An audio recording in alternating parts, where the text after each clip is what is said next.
시작하겠습니다. 자, 그러면 오늘 강의에 들어가기 앞서서 지난 강의에서 어떤 논의가 있었는지를 언급해드리고 그리고 오늘 내용으로 들어가겠습니다. 자, 지난 강의에서 정신분석이라는 것이 락강의 비판을 다루면서 정신분석이라는 것이 프로이트 이후에 어떻게 잘못된 방향으로 락강이 보기에 잘못된 방향으로 나아가고 있었는지에 대한 비판을 언급해드리면서 해피니스의 개념, 행복 추구라는 그와 같은 개념들을 여러분들에게 설명해 드렸었는데 그 부분을 다시 한번 말씀드리겠습니다. 이 좀 역설적이게도 여러분 락강이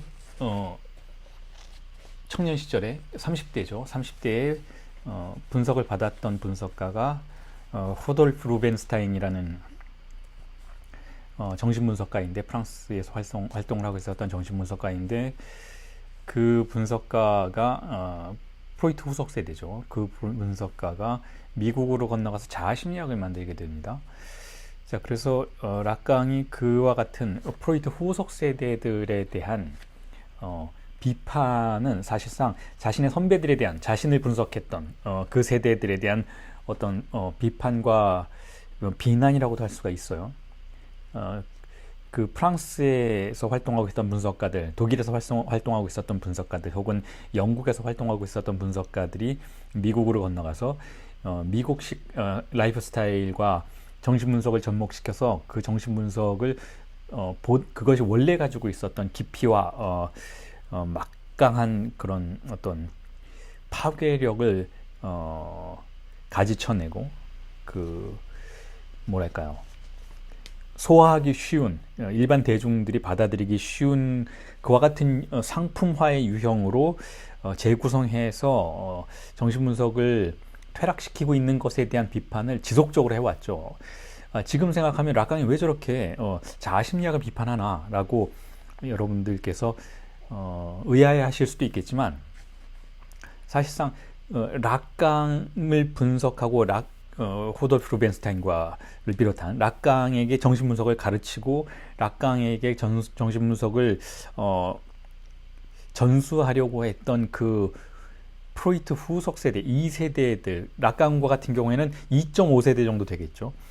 그 락강의 선배 세대들에 대한 강한 반감이 락강을 이렇게 그들에 대한 비난을 반복하도록 만들었다고 볼 수가 있고, 그리고 또한 이것이 그저 그냥 뭐 아버지를 살해하고자 하는 그런 죽음 충동에 대한 어떤 현상이었다기보다는 프로이트의 그 풍부한 이론들을 단순화시키려고 하는 당대 정신분석의 영미권 정신분석의 특히 영미권 정신분석의 흐름에 대해서 락강이 이론적인 차원에서, 꼭 정치적인 차원이라기보다는 이론적인 차원에서 프로이트의 정신분석을 구해내야 한다. 프로이트의 정신분석이 가지고 있었던 그 힘을 다시 되살려야 한다라는 의무감을 락강이 충분히 인식하고 있었던 것이기 때문에 이와 같은 비판들이 계속 반복되고 있었다라고 여러분들이 이해하실 수 있으면 좋겠습니다. 락강이 그냥 문제를 일으키려는 히스테리적 주체이기 때문에 그렇다는 게 아니라는 것이죠.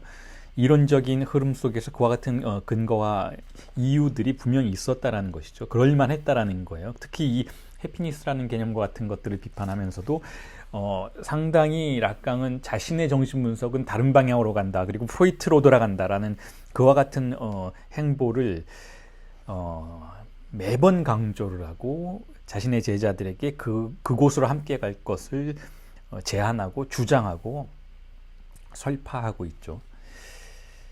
자, 그래서 지난번에 말씀드렸던 것처럼 이 행복이라는 개념은 이 팔로스라는 개념과 함께 우리가 다루어 볼 때에는 그 행복이라는 개념이 어떤 방식으로 허구인지에 대해서 우리가 주목할 수밖에 없었다라는 거예요. 행복은 허구다라는 것이죠. 어떤 허구인가 하면 팔로스의 상징이 그러하듯이 보편성의 허구라는 것이죠. 보편성의 허구이자 정상성의 허구라는 거예요. 여기서 제가 허구라고 말씀을 드릴 때에는 그렇다면 뭐 허구가 아닌 다른 실제가 있느냐라고 여러분들이 질문을 해 오실 수도 있겠지만 어떤 의미에서는 사실 모든 것이 허구인 것이죠. 허구라는 건 픽션이라는 뜻이죠. 픽션은 또한 펑타즘이라고 하죠. 판타즘이라고도 하죠. 이 판타즘은 행복의 차원에서는 보편성을 구성해낸다라는 거예요. 그러니까 행복이라는 판타즘은 어떤 의미에서는 보편적인 권력이 작동하는 장소에서 유통되고 있는 쾌락의 어떤 재화와 같은 것이라고 볼 수가 있는 것이죠. 자, 그런데 어떻게 해서 이 모든 사람, 대부분의 사람들이 이 행복이라는 개념을 믿고 혹은 팔루스라는 개념을 믿고 그리로 따라가는가에 대한 질문을 던져본다면, 자, 이런 답변을 우리가 제시해 볼 수 있을 것 같아요. 어떻게 보면 뜻밖의 답변이라고도 볼 수가 있겠는데, 이런 방식으로 설명이 가능한 것이죠. 행복이라는 것이 가지고 있는 그 보편성의 허구, 의 권력에 우리가 우리 자신을, 우리의 존재를 그렇게 쉽사리 내어줄 수 있는 이유는, 혹은 행복이라는 것이 그 여러분들에게 나누어 드린 텍스트에도 제가 언급해 놨지만 라깡이 세미나 17의 이 5강에서 쌍쥐스트라고 하는 프랑스 혁명기의 실천가를 언급하면서 그가 했던 말을 인용을 하는데, 그가 뭐라고 했었던 것인가 하면 행복이 정치적 동인이 되고 있다는 문장을 언급을 했고, 이게 굉장히 유명하게 알려져서 정치학이나 여러 가지 사회학에서 회자되고는 하죠. 행복이 정치적 동인이 되고 있다는 것은 행복을 마치 만병통치약과 같이 사용하고 있고 정치적으로 그 행복을 이용하려고 하고 있다라는 그런 의미일 수도 있는데, 그렇게 행복이 만병통치약과 같이 어디서나 통용될 수 있고 우리가 그것을 어디서나 요구하고 어디서나 어떤 의미에서는 부여받을 수 있다라고 착각하게 되는 이유는 바로 그것이 우리 자신의, 인간의 존재의 어떤 특성 때문이라는 거예요. 어떤 특수성 때문이라는 것이죠. 그게 어떤 특수성인가 하면 바로 대타자에 대한 맹신이라는 것이죠. 대타자에 대한 맹신. 자, 정신병적 주체가 아닌 이상, 조현병자가 아닌 이상 신경증자들은 대타자를 맹신하는 그러한 특수성을, 근본적인 속성을 가지고 있다는 거예요. 예전 강의에서도 여러분들에게 많이 말씀을 드렸고, 초기 락강이 중기 락강까지도 상당히 주요한 명제로서 제시를 했던 것이 바로 주체의 욕망은 대타자의 욕망이다. 주체는 대타자가 욕망하는 것을 욕망한다라는 그러한 명제를 하는 분들이 있을 텐데, 이게 같은 의미라고 볼 수가 있습니다. 제가 지금 말씀드렸던 인간의 근본적 특수성은 무엇인가라는 문제, 즉 신경증자의 근본적인 특수성은 무엇인가라는 문제는 신경증자로서의 우리 모두는 그러니까 조현병자가 아닌 그 나머지 주체들은, 신경증자라고 볼 수 있는 그 주체들은, 즉 억압되어 있는 주체들은, 즉 무의식을 가지고 있는 주체들은 대타자의 욕망을 욕망하는데, 그 의미는 뒤집어 얘기한다면, 그것의 문장을 뒤집어서 설명을 한다면 결국 대타자를 맹신한다라는 것이죠. 대타자가 욕망하는 것이 옳다라고 생각한다라는 거예요. 대타자가 욕망하는 것이 전부다라고 생각하는 것이죠. 대타자를 맹신한다라는 거예요. 다시 말해서 보편적 정상성의 허구라고 하는 그 환상을 지탱하는 배후에 무엇이 있는가 하면 바로 그것의 보증인으로서의 대타자가 있다는 것이죠. 우리는 대타자를 믿는다라는 거예요. 대타자를 믿는다. 그래서 이 대타자를 믿는다라는 개념, 오트를 믿는다라는 개념은 우리가 너무나 그 안에서 우리가 살아가고 있기 때문에 우리는 대타자의 언어를 쓰고 대타자의 가치관들을 따르고 대타자에 의해서 우리의 초자가 발동되는 것을 수용하고 대타자의 세계를 살아가고 대타자의 한계안을 살아가고 있기 때문에 우리가 대타자를 믿는지 안 믿는지에 대한 감각이 존재조차 하지 않지만, 한 걸음 벗어나서 우리 자신을 돌아본다면, 혹은 한 걸음 벗어나서 분석 주체가 어떻게 욕망하고 어떻게 고통받고 어떻게 행복해하는지를 바라보고 있는다면, 그의 모든 고통이, 쾌락이, 욕망이 대타자에 의해서 조종되고 대타자에 의해서 보증되는 것이라는 것을 충분히 발견하게 될 수 있다는 것이죠. 자, 그게 바로 행복이라는 개념, 해피니스라는 개념이 어떻게 허구임에도 불구하고 작동하는지를 밝혀주는 일종의 열쇠와 같은 문장이라는 거예요. 대타자에 대한 맹신이 신경증자로서의 주체를 지탱하고 있다는 것. 자, 이 대타자를 믿는다라는 것은 어떤 의미에서는 대타자를 믿는다라는 것은 조금 전에 말씀드렸던 것처럼 우리 자신의 문제이기는 하지만 우리가 현실적으로 그것을 파악하고 이해하기 굉장히 어려운 문제이기도 해요. 우리는 그렇게 생각해요. 아니, 나는 나 자신을 믿는데, 나는 그 누구도 믿지 않고 나를 믿고 내가 살아가는 인생은 내가 헤쳐나간다고 생각을 하는데 왜 정신분석은 왜 락강 이론은 우리가 대타자에 대한 맹신 속에서만 살아갈 수 있고 그러고 있다라고 주장을 하는가에 대해서 질문을 던질 수가 있다라는 거예요. 그렇지 않다라고 반론할 수도 있다라는 것이죠. 자, 그런데 이와 같은 현상에 대해서 다른 측면에서 그걸 바라본다면 혹은 다른 범주를 파악하면서 그것에 대한 거울 관계처럼 우리 자신을 돌아본다면 우리가 얼마나 대타자에 대해서 맹신하고 있는지를 우회적으로 이해할 수가 있는 것인데 그게 어떤 방식인가 하면 바로 락강이 주로 했던 연구의 방식이기도 한데요. 그게 어떤 방식인가 하면 바로 조현병자를 관찰하는 거예요. 정신병적 주체들을 관찰하는 것이죠. 조현병자들을 관찰한다면 그들에게는 대타자에 대한 맹신과 확신이 없다라는 걸 알게 돼요. 그들은 항상 질문을 하고 그들은 항상 불안해하고 그들은 항상 자기 자신이 누구인지에 대해서 알아내려고 하죠. 이전에도 제가 비슷한 강의 많이 여러분들에게 해드렸던 기억이 있는데 자, 조현병자는 자신이 가족 내에서 왜 그들의 자녀인지 다른 사람의 자녀는 왜 될 수가 없는지 자신은 왜 거기에 있는지 이 집안에 있는지 다른 집안이 아니라 왜 여기에 있는지 왜 그 성실을 가지고 있는지 혹은 그들이 말하는 그 가족사에 대해서 자신은 왜 그것의 일부가 되어야 하는지에 대해서 항상 질문을 던지는 존재. 그게 조현병이라는 것이죠. 조현병자는 확신을 갖지 못해요. 맹신하지 않기 때문에 그렇다라는 거예요. 대타자를.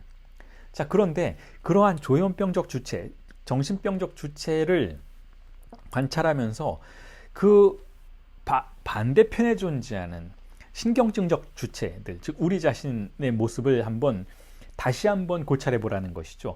자, 우리 자신을 바라본다면 우리는 아주 쉽사리 믿고 있다는 걸 알게 돼요. 아주 쉽사리 어린아이는 어떤 부모 아래에서 태어나면 그들의 부모가 하는 말을 전적으로 받아들인다는 거예요.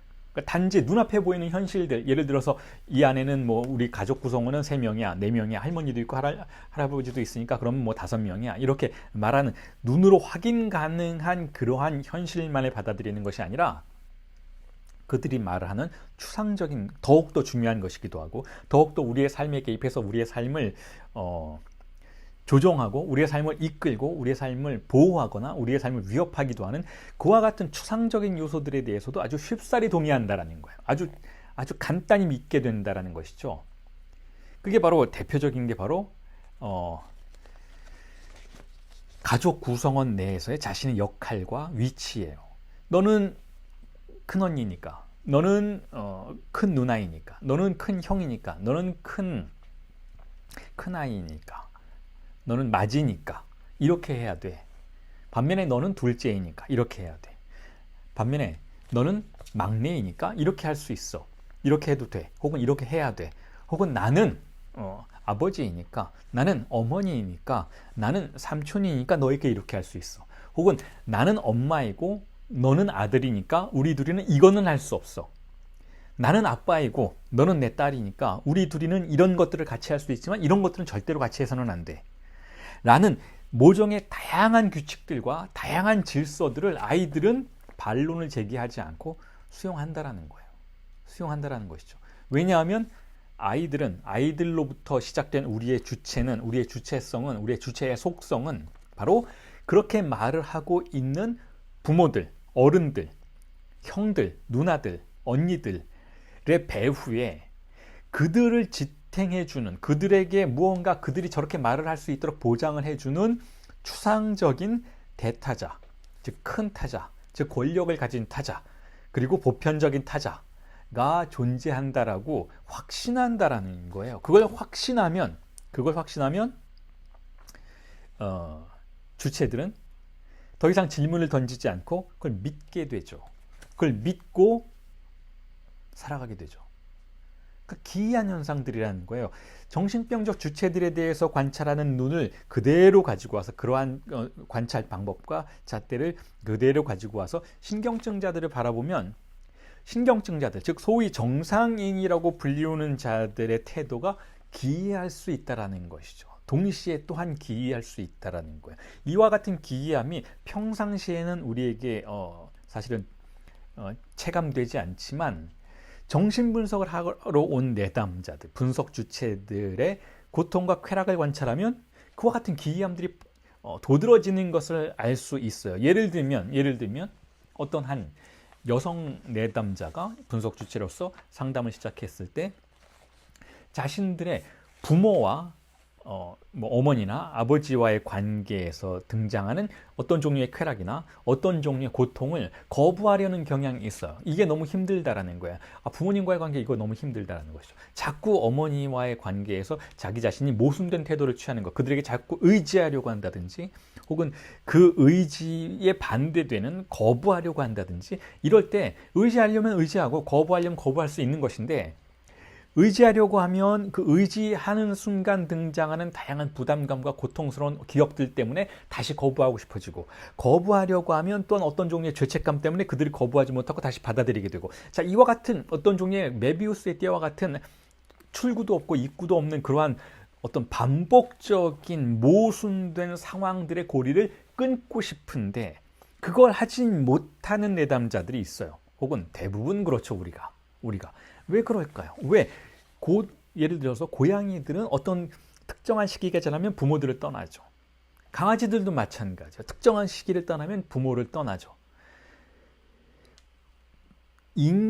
언어를 쓰는 인간이 아닌 동물들은 그렇게 부모들과의 관계에 자신을 사로잡히게 만들지 않게 하는 경향이 있다는 것이죠. 혹은 형제들과의 관계도 마찬가지인 거예요. 어떤 특정한 형제와의 분쟁 관계가 발생하면 그 분쟁 관계 때문에 왜냐하면 그냥 모르는 관계 사람들이었다면 그냥 관계를 끊어버리면 될 텐데 끊지도 못하고 맺지도 못하는 기이한 어떤 반복 속에서 자신의 욕망이 그 안에서 뒹굴게 되는 것을 그들과 함께 뒹굴게 되는 것을 발견하고 그것을 정지시키려고 하지만 그걸 하지 못하는 주체들이 대부분이라는 거예요. 그 안에서 고통을 받게 되고 또한 때로는 쾌락을 얻게 되기도 하지만 어쨌든 그 안에 머물고 그 바깥으로 나올 수 없게 되는 그와 같은 현상들을 우리는 정신분석의 임상 상황에서 아주 흔하게 발견하게 되는데 자, 그 이유가 무엇일까? 바로 거기 있으라. 그 장소에 너는 있어야 한다라고 대타자가 명령했고 그걸 맹신하고 있기 때문에 그렇다라는 거죠. 그 내담자의 그 분석 주체의 무의식은 대타자의 명령을 맹신하고 있다라는 거예요. 너는 한국인으로서, 너는 그 집안의 딸로서, 그 집안의 아들로서, 너는 그의 아들로서, 그의 딸로서, 그녀의 아들이고 딸로서, 그의 무엇으로서 거기 있어야 한다라는 대타자의 규정을 벗어던지질 못한다라는 거예요. 왜냐하면 대타자는 신이니까. 신과 같은 힘을 발휘하고 있으니까. 그래서 락강이 세미나 11에서 무의식이 신이다라고 이야기를 했던 거예요. 우리가 아무리 우리 자신의 이성을 믿고 합리성을 믿고 우리 자신이 스스로의 삶을 규정하고 판단하고 나아갈 수 있고 프로그램할 수 있고 어디로 가든 내가 무엇을 하든 나는 나의 자신의 삶을 통제할 수 있다라고 제 아무리 자신만만하게 말할 수 있다 해도 그건 그 사람의 의식적인 수준에서일 뿐이지 그 사람의 무의식은 무언가에 종속되어 있다는 것이죠. 그 무언가가 바로 대타자라는 거예요. 그리고 그 무언가가 바로 무의식이라는 거예요. 그러니까 락강이 그 세미나 11에서 그렇게 이야기했잖아요. 무신론에 대해서 함부로 말하지 말라라는 거예요. 진정한 무신론자들은 무의식이 신이라는 걸 인정하는 자들이다라는 것이죠. 그게 진정한 무신론이라는 거예요. 그게 무슨 뜻인가 하면 무신론자들에게 발견하게 되는 어떤 특정한 특수성들이 있잖아요. 저도 무신론자이긴 한데 무신론자들은 흔히 이렇게 말해요. 신은 없어. 초월적인 힘과 같은 건 없어. 미신과 같은 거 믿지 말아야 돼. 무속신앙을 믿는다든지 뭐 교회에 간다. 다 마찬가지라고 생각하는 거죠. 무신론자들은. 저도 마찬가지예요. 다 마찬가지라고 생각해요. 미신을 믿는 거예요. 그러니까 나는 미신을 믿지 않아. 다 미신이야. 종교도 미신이고 불교도 미신이고 기독교도 미신이고 이슬람도 미신이고 다 미신이니까 난 믿지 않아. 자, 라고 말할 수는 있지만 그 다음이 문제라는 거예요. 그런 걸 믿지 않으니까 나는 나의 삶을 내가 이끌고 나아갈 수 있어. 나는 나의 삶의 내 인생의 주인이야 라고 말하는 것. 신이 나의 삶의 주인이 아니고 내가 나의 주인이 될 수 있어 라고 말하는 것은 그건 무신론이 아니라는 거예요. 진정한 무신론이 아니라는 거죠. 뭔가 오해하고 있는 것이라는 거죠. 그 사람은 주체성이라고 하는 환상을 믿는 주체성이라는 종교에 빠져 있다라고 볼 수밖에 없어요. 그러니까 락강이 말하는 진정한 무신론은 자기 자신의 무의식에 종속된 자신의 존재의 모습을 인정하는 자가 진정한 무신론자라는 것이죠. 존재의 나약함을, 무의식에 의해서, 대타자에 의해서 우리가 지배되고 있는 현상을, 그 안에서 어떤 종의 보편적 정상성의 허구가 우리를 지배하고 있는 것에 대한 현상을 인정하는 자야말로 진정한 무신론자라는 거예요.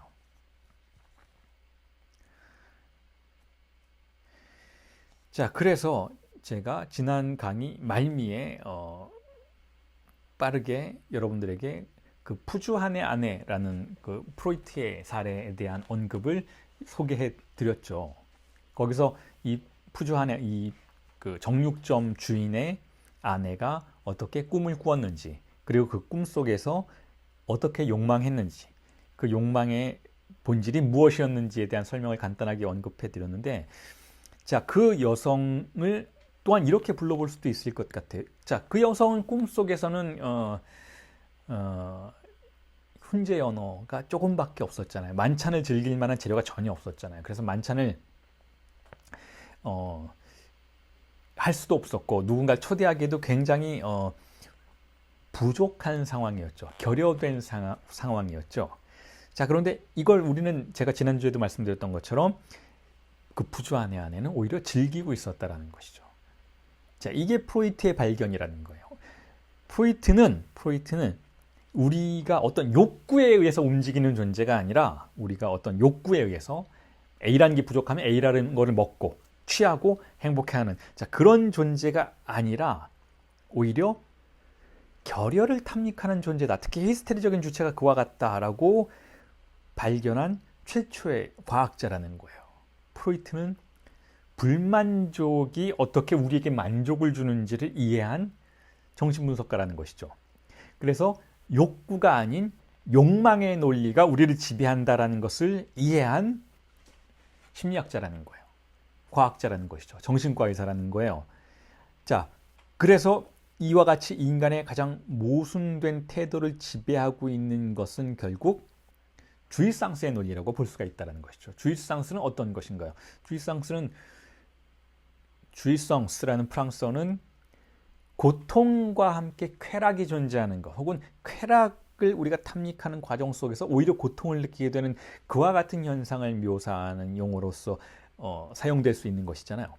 자, 이 주이상스라는 것이 결국은 우리 인간의 태도를 결정짓는 아주 중요한 현상이었다라는 것을 프로이트는 발견한 존재라는 것이죠. 행복이 아닌 결여를 먹는 그와 같은 주체의 특수성을 발견해낸 사람이 바로 프로이트라는 거예요. 그게 푸주한의 아내이기도 하고, 이 푸주한의 아내는 그래서 이렇게 명명해 볼 수 있다는 거, 조금 뒤에 다시 한번 말씀을 드리겠지만, 결국 푸주한의 아내가 먹고자 했던 건 무엇인가? 만찬에서 먹고자 했던 건 무엇인가? 훈제 연어인가? 그렇지 않다는 거예요. 훈제 연어의 결핍이라는 것이죠. 결핍을 먹는 존재라는 거예요. 결여를 먹는 존재라는 것이죠. 그리고 그게 우리의 욕망의 진정한 모습이라는 것이죠.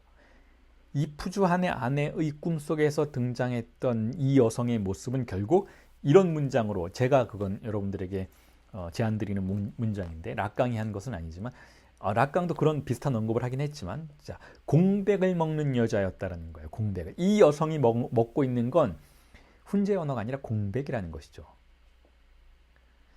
자, 이로부터 우리는 다양한 정신분석의 임상에서 마주치게 되는 현상들을 이해할 수 있는 첫 번째 단초를 발견하게 되는 거죠. 왜 우리는 불행을 욕망할까? 우리는 불행을 원하고 있을까? 왜 우리는 충만함이 아니라 결핍된 상황을 탐닉하고 있는 것일까? 물론 의식적인 차원에서는 절대로 그렇지 않다. 나는 고통스럽다라고 말하고 있지만, 나는 만찬에 내가 무언가를 할 수 있는 일이 없어서 아주 불행하다라고는 말하고 있지만, 그러나 꿈속에서 그녀는 그와 같은 결여의 상황을 탐닉하고 있는 것이다 라고 본다면, 왜 인간은 불행을 원하는 것인가에 대한 다양한 설명들을 우리는 지금 이렇게 제시할 수 있게 되었다는 거죠. 불행을 원한다라는 거예요. 인간은 불행을, 결여를, 어떤 부족함을, 고통을 원한다라는 것이죠. 그와 같은 특수성이 있다라는 거예요. 그러니까, 자, 지난주에도 말씀드렸듯이, 그러니까 분석가가 내담자를 행복의 나라로 이끌려고 한다면 어떻게 될까요? 내담자는 그것을 겉으로는 의식적인 차원에서는 받아들이는 척하고 있지만 결코 그리로 가려고 하지 않을 거다라는 거예요. 왜냐하면 내담자가 원하는 건 히스테리적인 구조 안에서 내담자가 원하는 건 내담자의 무의식이 지금 탐닉하고 있는 것은 바로 불행이라는 것이기 때문에 불만족을 욕망하고 있는 것이기 때문에 그와 같은 인간의 모순된 태도를 인식할 수 있어야 한다는 거예요. 그걸 우리가 염두에 두는 방식으로 임상에 접근하지 않으면 정신분석은 전혀 정신분석 같은 것이 되지 않는다는 거죠. 오히려 그것은 어떤 종류의 심리학, 어떤 종류의 사회학, 인지심리학과 같은 것이 된다는 거죠. 인지심리학. 아주 여러 가지 여러분 그 심리학의 세계에서 전문적으로 보이는 용어들을 각각의 증상들에 붙여놓고 치료 방법들을 탐사하고는 있지만 어떤 의미에서는 우리가 무의식을 가정하지 않는 상황 속에서는 아주 뭐랄까요 유치한 치료법, 유치한 실천 이상이 될 수가 없어요. 누군가가 보세요, 여러분 누군가가 공황장애를 앓고 있다고 봅시다. 공황장애라는 이름을 붙여놨어요. 그리고 광장공포증과 같은 이름도 붙여놨어요. 여러 명이 있는 대중들 앞에서 나가면 엄청난 압박감을 느끼고 엄청난 공포를 느끼는 그러한 주체라고 해봅시다. 자, 이 사람의 증상은 무의식에서 어떤 종류의 큰 사물과 대면하는 것에 대한 특정한 반응을 보이고 있는 것이죠. 혹은 큰 사물과 자기 자신 사이에 존재하는 필터들이 약화된 상태에서 큰 사물에 직접 접근하는 방식으로 무언가 다른 것들을 느끼고 있는 거죠. 그런데 그것에 대해서 심리학의 치료법이 어떻습니까? 여러 명이 있는 상황에 자신을 노출시켰을 때 그런 패닉 상태가 온다면 자 그럼 한 사람부터 자신을 노출시켜보자. 그래서 한 명 앞에서 자신을 노출시키고 2명 앞에서 자신을 노출시키고 5명, 6명 그래서 점점점 그 사람들 앞에 자신을 노출시킬 때에 그 사람들의 숫자를 점점 더 군중화시키는 점점 더 불려나가는 다시 말해서 적응시키는 그러한 치료법들을 사용을 하는데 자 그런 걸 하려면 뭐하러 정신의학과까지 우리가 찾아갈 필요가 뭐가 있을까요? 그렇게 단순 명료한 방법을 쓰려면 그냥 집에서 부모님과 같이 하면 되는 것이잖아요. 그런 걸 하기 위해서 무슨 심리학을 공부할 필요가 있어요? 그게 무슨 과학입니까, 여러분? 한 대 맞으면 덜 아프고 2대 맞으면 조금 더 아파서 아주 많이 맞을 수 있는 체력을 키우기 위해서 우리가 심리학이라는 그와 같은 멋들어진 타이틀을 달고 있는 학문의 연구를 할 필요가 있을까요?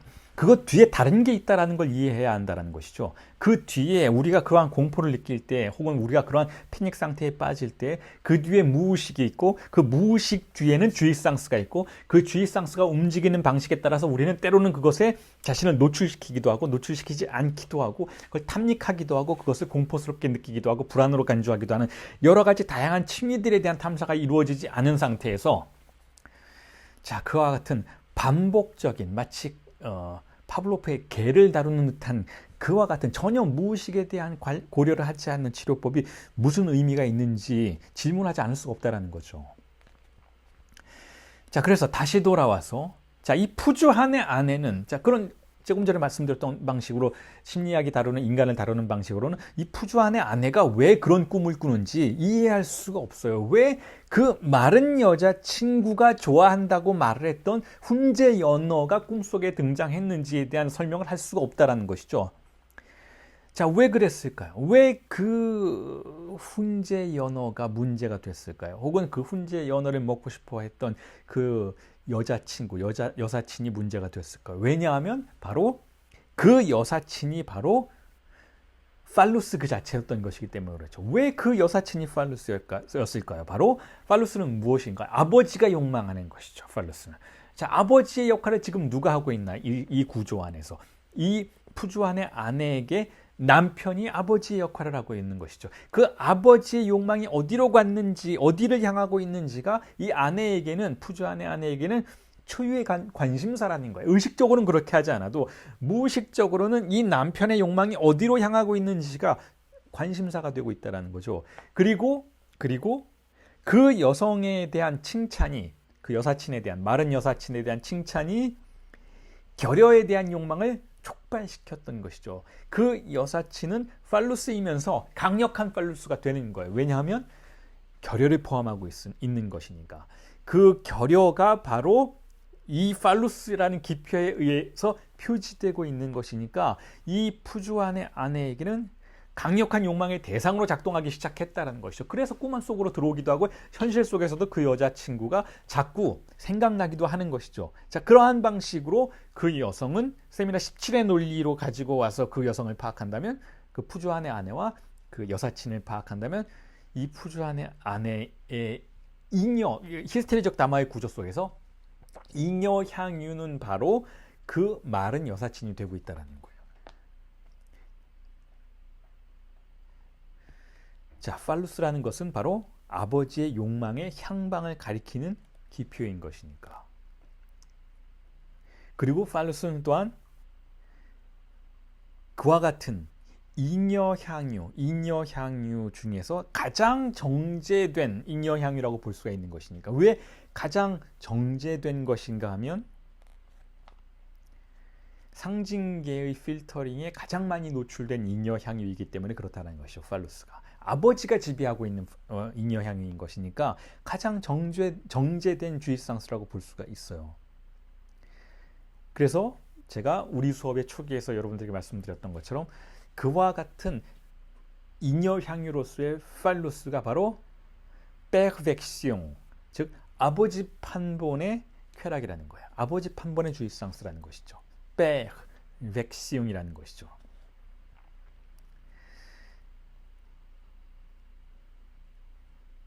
자, 그런 의미에서 다시 한번 강조드리지만, 자, 그런 의미에서 우리 자신의 인간이라는 신경증적 주체라고 하는 인간, 개인의 차원도 마찬가지고 공동체의 차원도 마찬가지고 역사적으로 어떤 종류의 큰 거시적인 차원에서 문명을 바라보는 그와 같은 관점에서도 마찬가지로 그와 같은 꿈과 욕망을, 인간의 인류의 꿈과 욕망을 상식의 차원에서 해석하지 말아야 한다는 거죠. 상식의 차원, 1대1 대응하는 논리의 차원. 이걸 원하니까 저것 때문이겠네. 다시 말해서 그 꿈속에서 만찬을 하지 않으려고 했으니 결국 이 푸주안의 아내는 남편을 질투하고 있었네. 그 여사친을 질투하고 있었네. 라는 방식. 우리가 상식의 차원에서 이해할 수 있는 그와 같은 방식 배후에 상식과 전혀 다른 방식으로 작동하는 무의식이 존재한다라는 가정을 할 수 있어야 한다라는, 그게 프로이트의 위대함이라는 거예요. 그게 프로이트의 위대함. 우리가 상식적으로 접근해서 살아가고 있는 세상 뒤에 다른 논리가 존재한다라는 것. 그 논리가 어마어마하게 기이하고 이질적이라는 것. 우리의 상식의 차원과는 우리의 의식의 차원과 상식의 차원은 같은 이야기라고 볼 수가 있잖아요. 자, 그 차원을 조종하고 있고 그 차원에 강력한 영향력을 행사하고 있지만 논리적으로는 상당히 다른 무언가가 그 배후에 존재한다라는 것을 이해할 수 있어야 한다는 거죠. 자, 그런 의미에서 히스테리적 주체에 대해서 우리 모두는 남녀 구별 없이 우리 모두는 조현병자가 아닌 이상 히스테리적인 구조를 다소간 가지고 있는데, 그 우리 모두의 히스테리적인 구조가 향하고 있는 것, 탐닉하고 있는 건 바로 아버지의 결여라는 것이죠. 아버지가 모두를 지배하고 있다는 거예요. 아버지가, 상징적인 아버지가. 자, 그래서 제가 비슷한 설명들을 여러분들에게 제시해 드리기 위해서 굉장히 오래전에 어떤 사례 하나를 책에 소개했던 적이 있죠. 고독의 매뉴얼이라는 책에서, 그렇죠, 이 책이 나온 지도 거의 이제 한 4년, 5년이 됐는데, 5년이 됐나요? 고독의 매뉴얼이라는 책에서 제가 그야말로 공백을 먹는 여자라는 타이틀로 소개했던 거식증 환자의 케이스가 있었죠. 여러분들이 그 책을 읽어보셨다면 자세하게 알고 계시겠지만, 자, 지금 푸주안의 아내와 비교해 설명을 드리기 위해서 다시 한번 그 부분에 대한 언급을 해드리자면, 거기서 제가 거식증을 이렇게 설명을 했어요. 자, 이렇게 설명하는 방식은 전형적으로 락강의 방식인데, 거식증은 바로 공백을 먹는 그러한 태도다라고 설명을 했었던 것이죠. 실어증도 마찬가지죠. 같은 논리인 거죠. 실어증은 뭐예요? 거기서도 실어증에 대한 논의가 언급이 됐었는데, 실어증은 아무 말도 하지 않는 것이 아니라 공백을 말하는 거다. 침묵을 말하는 태도라는 것이죠. 자, 거기서 왜 그런 이야기를 했었는가 하면 그 케이스에서 자, 이런 여성이 등장을 했었죠. 한 여성인데 거식증 때문에, 섭식장애 때문에 정신분석가를 찾아왔던 한 여성의 이야기였는데, 그 여성은 그 섭식장애가, 거식증이 아무것도 먹지 못하는 그와 같은 상태가 언제부터 시작됐는가 하면 바로 그 여성이 대학원 시절이었는데 첫 번째 남자 친구와 첫 번째로 성관계를 하기 시작하면서 거식증이 발병한 그와 같은 사례로서 제시가 됐었죠. 자, 그래서 그걸 설명하는 방식을 그 책에서 제가 제안을 드렸던 것이 이와 같은 방식이었어요. 그 여성은 어린 시절에 어떤 방식의 쾌락을 탐닉하고 있었는가를 우선 먼저 이해해 볼 필요가 있다는 것이고, 그 어린 시절의 쾌락의 탐닉의 방식이 필터링 이후에, 즉 상징계의 도래 이후에, 즉 거세 이후에 어떻게 변화했는지를 또한 탐사해 보아야 하는 것이고, 그와 같은 쾌락의 탐닉이 어떻게 방해받기 시작했는지 이 세 단계를 파악하면 이 여성이 왜 그와 같은 발병을 일으키게 됐는지를 이해할 수 있을 것이다 라는 제안을 거기서 했었던 것이죠. 자, 그걸 차례차례로 말씀을 드리면 이래요. 자, 그 여성을 차례차례로 말씀드리기보다는 거꾸로 역순으로 말씀을 드리면 이렇죠. 자, 그 여성이 어쨌든 최근에 성적인 쾌락을 탐닉하게 된 것은 바로 새로 사귄 남자친구와의 성관계였어요. 자, 그런데 그게 잘 되지 않았죠. 그게 좋았는지 아닌지는 모르겠지만 성관계 이후에 거식증이 발병했으니까 뭔가 문제가 생긴 것이죠. 자, 그러면 이 성관계 이전까지는 이 여성이 어떤 태도를 보이면서 삶을 살아갔는지, 이 여성은 어떤 쾌락을 즐기면서 살아갔는지에 대해서 파악해 보아야 하는데, 자, 이 여성은 그 남자친구를 만나기 이전까지의 여성은 성인이 되어서도 그렇고 사춘기 시절에도 그랬고 어린 시절에도 다소간 그랬는데 어떤 태도를 보였는가 하면 어머니와 같은 태도를 보였다는 거예요. 모두에게. 남자친구들을 만나면 그들을 보살펴 주려고 하고 여자친구들에게도 마찬가지고 동료들에게도 마찬가지고, 자, 그들에게 자신이 어머니와 같은 위치에서 행동하는 것을 자발적으로 베풀게 됐다라는 것이죠. 자, 그게 그 여성을 바라보는 본인도 마찬가지고 타인들의 판단이었어요. 저 여성은 모두에게 헌신적으로 자신을 베푸는 일종의 어머니를 생각나게 하는 그런 태도를 보였다라는 거죠. 심지어는 사춘기 때에도 그랬다라는 거. 사춘기 때도 그랬는데 어떻게 그랬냐면 특히 가족들에게 그랬다라는 것이죠. 가족에서 장녀였는데 어머니가 없었어요. 어머니와 아버지가 어렸을 때 이혼을 했기 때문에 어머니가 없이 가족들, 자신의 동생들을 돌봐야 했고, 심지어는 아버지도 돌봐야 했다는 것이죠. 아버지는 외과 의사였는데 아버지 역시 이 여성의 표현에 의한다면 좀 덜렁거리는 외과 의사이고 사회적으로 명망이 있는 사람이었지만, 그럼에도 불구하고 가정생활이나 자기 자신을 이렇게 돌보는 상황 속에서는 상당히 서툰 그러한 사람이었기 때문에 항상 자신이 돌봐주어야 했었다라는 거죠. 아버지에 대해서도.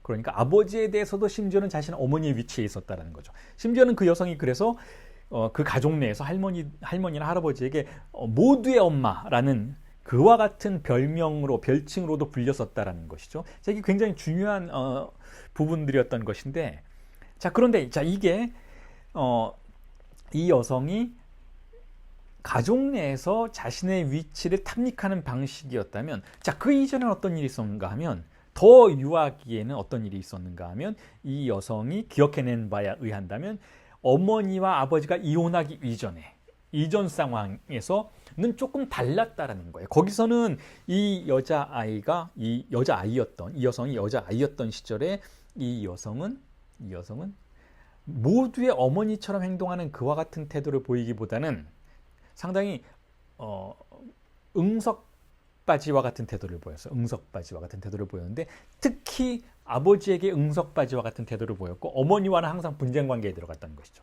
어머니와 분쟁 관계에 들어갔다는 건 어린아이가 3살짜리 아이가 어머니와 싸웠다라기보다는 어머니의 엄격함에 반항하는 태도를 자주 보였다는 거예요. 어머니의 엄격함에. 어떤 엄격함이었는가 하면 식사 시간을 지키는 것. 식사 시간에는 얌전하게 밥을 먹는 것. 자, 이게 굉장히 중요한 예절이잖아요. 어린아이들의 교육에 있어서. 근데 이 아이는 그걸 어머니로부터 훈육받을 때 항상 음식을 먹지 않는 방식으로 반항했다라는 것이죠. 이 어린아이는 음식을 거부하면 어머니는 자신의 자제력을 상실하고 폭발해서 소리를 지른다든지 훈계를 하려고 한다든지 할 때에는 아버지가 개입했었던 것이고, 아버지가 개입해서 그 상황을 정리하면 아이는 그때 비로소 음식을 먹게 되는 이와 같은 과정 속에 들어가 있었다는 거죠. 자, 그러니까 이 여성이 유아기에 기억하고 있는 가장 강렬한 기억은 바로 음식을 먹지 않음으로써 아버지를 불러내는 태도였다는 거예요. 음식을 먹지 않아서 어머니를 자극하면 어머니는 음식을 먹여야 하기 때문에 아이가 건강하게 자라려면 성장하려면 잘 먹어야 하잖아요. 그런데 먹지 않는 아이 때문에 속을 태우기 때문에 어머니의 긴장 상태가 올라가면 오히려 이 여자아이는 그와 같은 상황을 즐기고 있었다는 거죠. 물론 그걸 즐기고 있었다라고 기억을 하고 있지는 않지만 어쨌든 그와 같은 기억이 이 여성에게 각인되어 있었다는 거예요. 자, 이렇게 역순으로 돌아간다면 이 여성이 현실적인 공간에서 무의식적인 방식으로 어떻게 자신의 위치와 자신의 자신과 관계를 맺는 사람들과의 사이에서 자신의 욕망을, 쾌락을 탐닉하는지를 보여주는 유형이 등장하게 된다는 거예요. 자, 그렇다면 자, 보세요. 이렇게 다시 한번 연결해 볼 수가 있는 것이죠. 자, 그렇다면 이 아이는 어머니와의 경쟁 관계 속에서 아버지의 사랑을 독차지하고 싶었고 그때 이 아이가 할 수 있는 방법은 어머니를 자극해서 분쟁을 일으키고 음식을 먹지 않는 방식으로 아버지를 불러내는 것이어서 아버지가 개입하도록 만드는 것이었던 것이죠. 자, 그런데 이 어머니와 아버지가 이혼한 상태에서 이 아이가 아버지와 함께 살게 됨으로써 이 어머니와의 분쟁 관계가 더 이상 일어나지 않게 되는 것이죠. 자, 그렇다면 이 아이는 아버지를 독차지한 것일까? 어떤 의미에서는 독차지했는데 한 가지 필터링이 필요했다는 거예요. 자신을 어머니의 위치에 올려놓는 것이죠. 자신은 엄마의 위치에 올려놔야 자신은 아버지 아내가 될 수 있어요. 그러니까 자신은 모두에게 엄마처럼 행동해야 한다는 것이죠. 자, 기이한 방식인데 아버지에게도 엄마처럼 행동해야만 자신은 아버지의 아내가 아니면서 아내의 위치에 올라가 있을 수 있다는 것이죠. 그런데 이와 같은 상황은 우리가 굉장히 많은 여성들에게서 발견할 수 있는 태도예요. 많은 여성들이 어린 시절부터 사춘기 때도 그렇고 아버지에 대한 사랑을 마치 아버지를 챙겨주는 어머니의 위치에 자신을 올려놓는 방식으로 표현하는 경우가 있죠. 자, 이 경우에는 자신이 아버지의 아내가 될 수 있는 상당히 세련되고 우회적인 방식이라고 볼 수가 있고 이 여성이 전형적으로 그래 왔다라는 거죠. 성장 과정 속에서.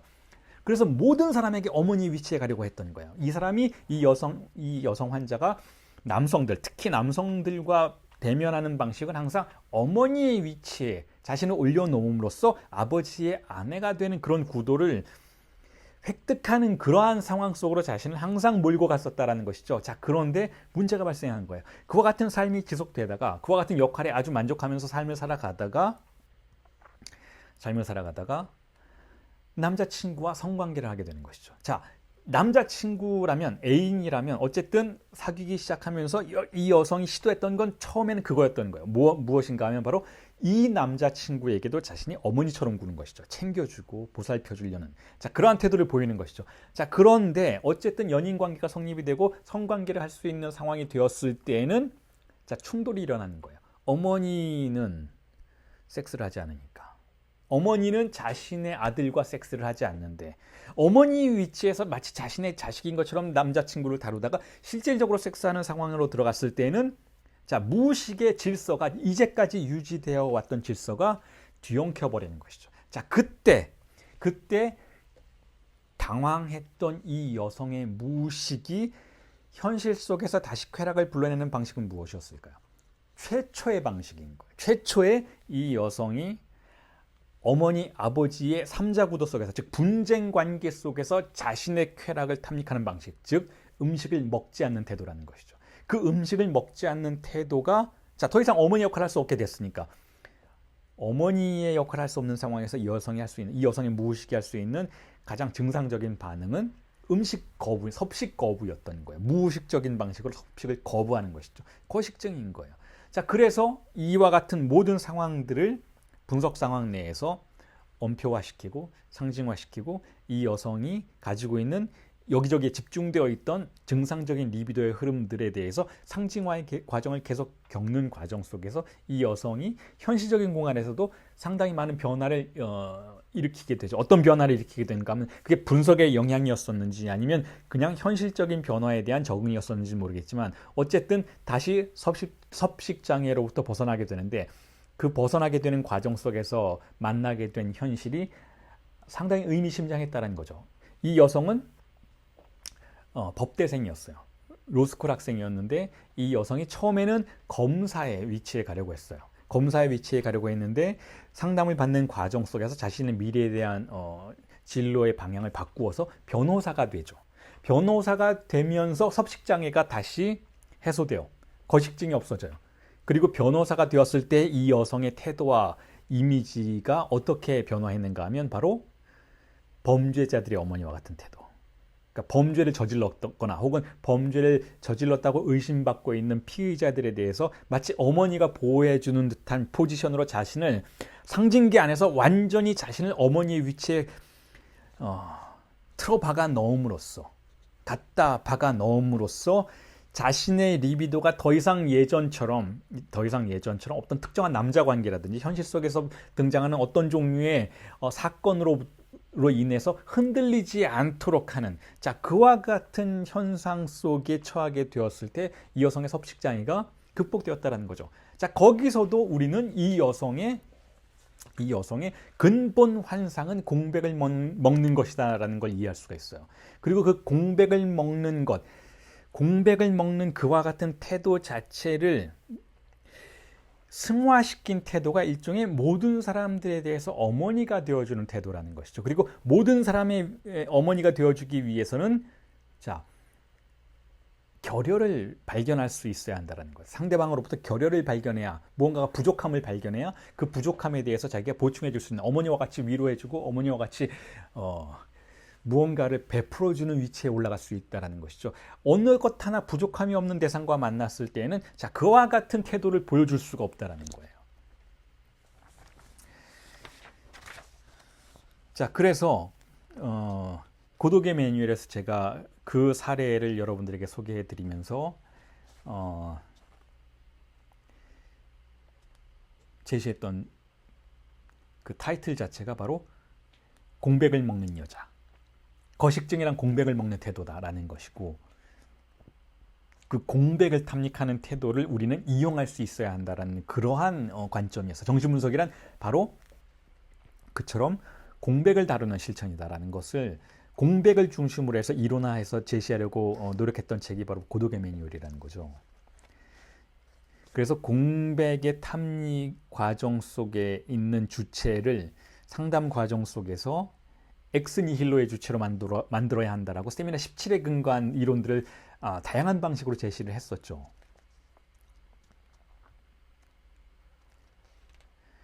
거기서도 제가 그래서 고독의 매뉴얼이라는 책에서 다양한 예술가들의 사례들을 제시했었어요. 세미나 7에서 락강이 그랬던 것처럼 예술가들에 대한 사례들을 제시해 드리면서 어떻게 정신분석이란 결국 무엇을 목표로 하는가에 대한 설명을 이렇게 해명하려고 했었죠. 어떻게 히스테리적인 존재가 새로움에 도달할 수 있는가라는 것. 자, 새로움에 도달한다라는 개념이 아주 중요하다라는 거죠. 그래서 거기서도 충분히 설명을 드렸지만, 고독의 매뉴얼에서도 그런 언급을 했었지만, 세미나 7 강에서인 락강의 윤리학에서도 제가 승화라는 개념을 거기서 락강의 입을 빌어서 상당히 집중적으로 해명하려고 노력을 했었어요. 궁정풍 사랑에 대해서도 언급을 했었고, 그리고 그와 함께 승화라는 개념이 어떻게 실험문학과 같은 것일 수 있어야 하는지에 대한 언급도 집중적으로 했었죠. 실험문학이라는 표현을 락강이 직접 쓰죠. 거기서 승화라는 개념을 다루면서 사드라는 존재의 삶을 다루면서 승화란 무엇인가, 그건 실험문학과 같은 것이 되어야 하지 않는가에 대한 그와 같은 언급을 했었던 것을 제가 설명을 했었죠. 거기서.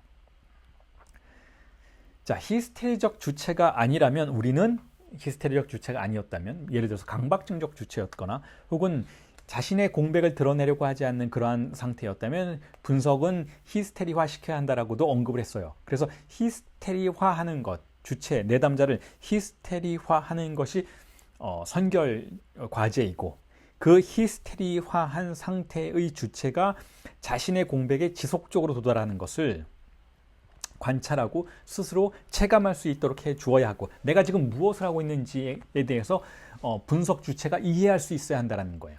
분석 주체가 계속해서 나는 지금 나의 공백에 도달하고 있구나, 나는 지금 나의 근본 환상에 도달하고 있구나 라는 것을 계속해서 체감할 수 있어야 한다는 것이죠. 그와 같은 과정을 통해서, 자, 공백을 탐닉하는 과정을 통해서 정신분석은 일종의 사건이 되어줄 수 있어야 한다는 것. 사건이라는 것은 공백을 표지하고 있었던 원래 있었던 이름 말고 다른 이름이 명명될 수 있는 사건을 말해요. 자, 그래서 제가 그거를 그 책에서 고독의 매뉴얼이라는 책에서 도식으로 설명한 바가 있는데 그 도식을 다시 한번 제가 그려봤어요. 그래서 여러분들에게 보여드리고자 했는데 자, 이겁니다. 보이시죠?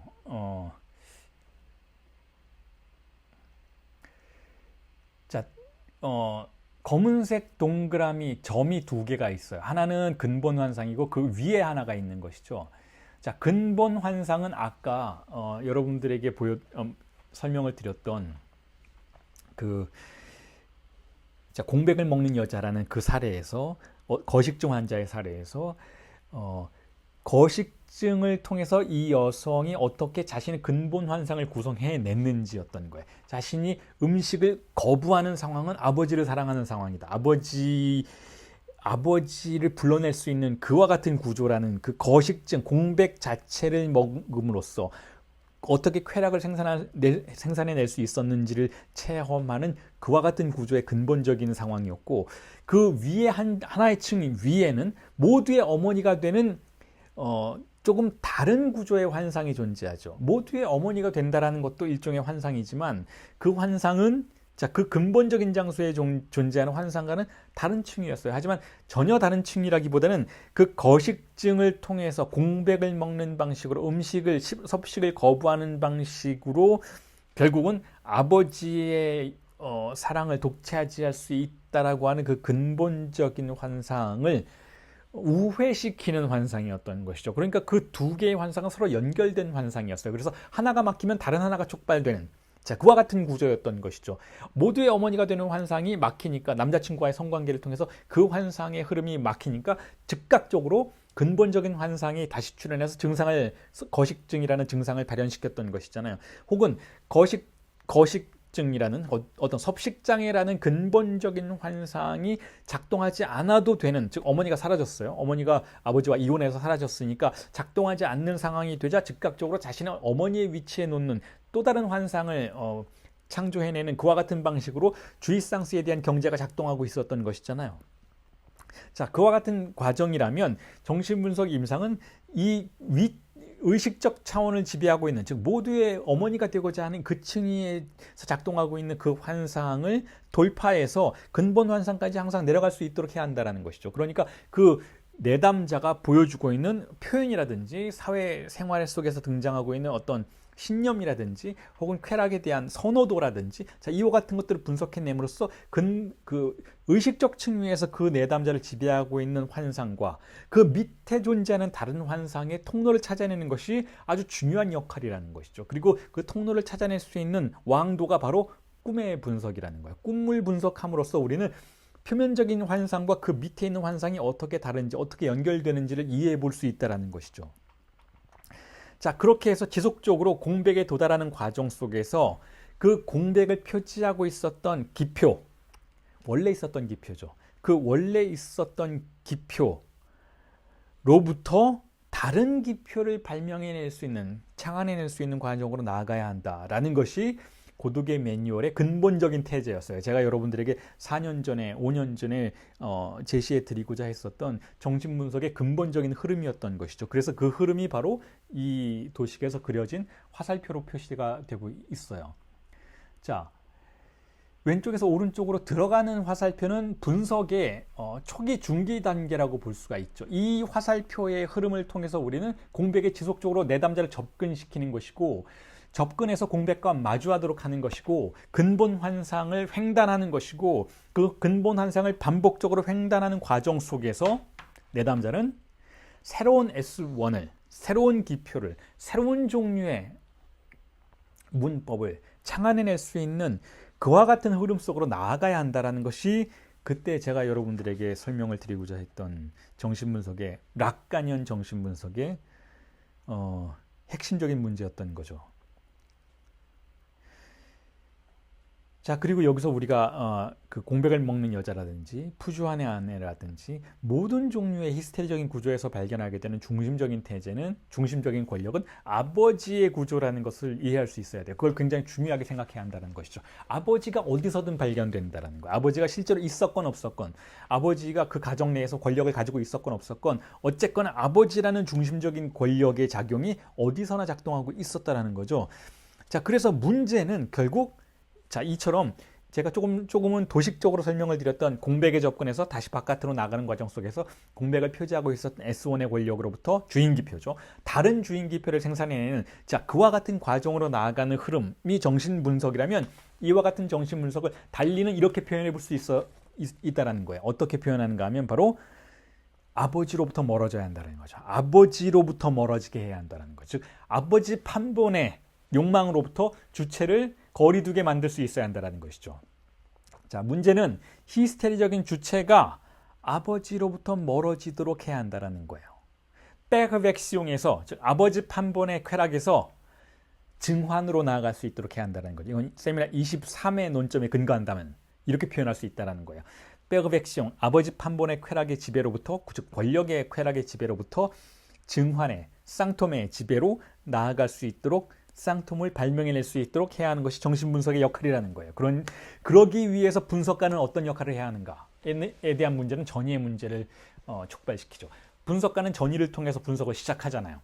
다시 말해서 아주 간단히 말씀드리자면 내담자는 분석가를 아버지처럼 생각해야 되는 거예요. 그게 남자 분석가이건 여자 분석가이건, 내담자는 분석 주체가 진정으로 분석 주체가 되는 순간은 히스테리화 되는 순간이라고 말씀드렸잖아요. 그런데 히스테리화 된다라는 것은 결국 분석 주체가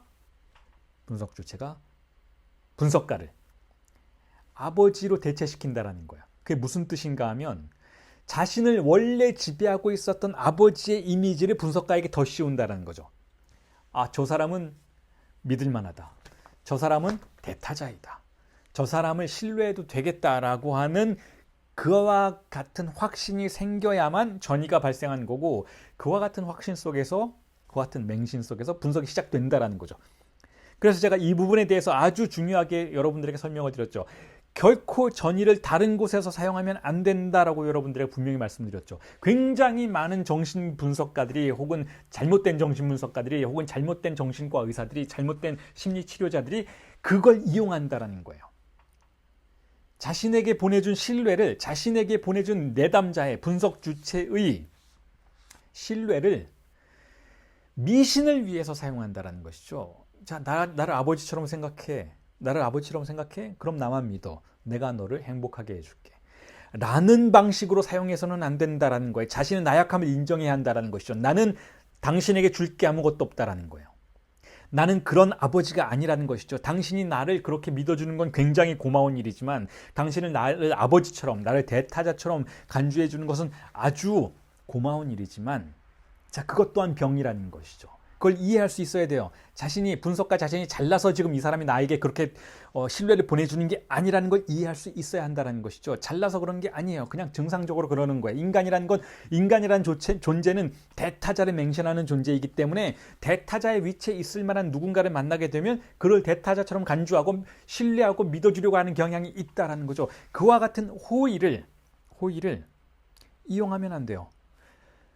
나는 줄 게 아무것도 없다라는 걸 인정해야 되는 거예요. 분석가는. 혹은 뒤집어서 얘기하죠. 제가 고독의 매뉴얼에서도 이 부분에 대해서 락강미술관의 유령들이라는 책에서도 5년 전, 6년 전 책인데 거기서도 충분히 설명을 드렸어요. 나는 줄 게 아무것도 없다를, 이 문장을 아주 윤리적으로 실천적으로 뒤집으면 이런 문장이 돼요. 나는 아무것도를 주겠다라는 거예요. 당신에게. 나는 공백을 주겠다는 것이죠. 나는 당신에게 공백을 주겠다. 나는 당신에게 순수하고 근본적인 가능성 자체를 주겠다는 거예요. 어떠한 이물질도 들어가 있지 않은 공백을 당신에게 선물로 주겠다. 라는 태도를 보여야 한다는 거예요. 쓸데없는 조언하고 인생 상담하려고 하고, 자기 자신이 더 많이 아는 척하고, 자기 자신이 내담자보다 더 올바른 삶이 무엇인지를 아는 척하는 그런 바보 같은 태도를 보여서는 안 된다라는 거죠. 왜냐하면 그렇지 않으니까. 결코 누구도 누구보다 자신의 인생에 대해서 더 많이 아는 건 아니니까. 본인 인생이나 제대로 책임지라는 거예요. 분석가라고 해도. 그런 걸 하는 게 아니에요. 분석가는. 분석가는 공백을 주는 사람이라는 것이죠. 그래서 분석가는 내담자가 전이 속에서 자신을 아버지처럼 여겼을 때 그걸 굉장히 고맙고 감사하게 받아들이고, 왜냐하면 그래야 히스테리화 되는 것이니까, 그 전이의 힘을 이용해서 내담자를 어디로 이끌고 가야 하는가 하면 행복의 나라도 아니고 윤리의 나라도 아니고 쾌락의 나라도 아니에요. 어디로 이끌고 가야 하는가 하면 바로 황무지로 이끌고 가야 한다는 거죠. 공백의 장소로 데려가야 한다는 거예요. 그래서 그 전이의 그와 같은 절차들을 쭉 설명하기 위해서 제가, 그것도 아주 오래전 강의인데 한 2년 전에 세미나 10일의 10강을 설명하는 강의에서 하나의 도식을 여러분들에게 제시했던 일이 있죠. 그게 바로 자, 이 도식이에요.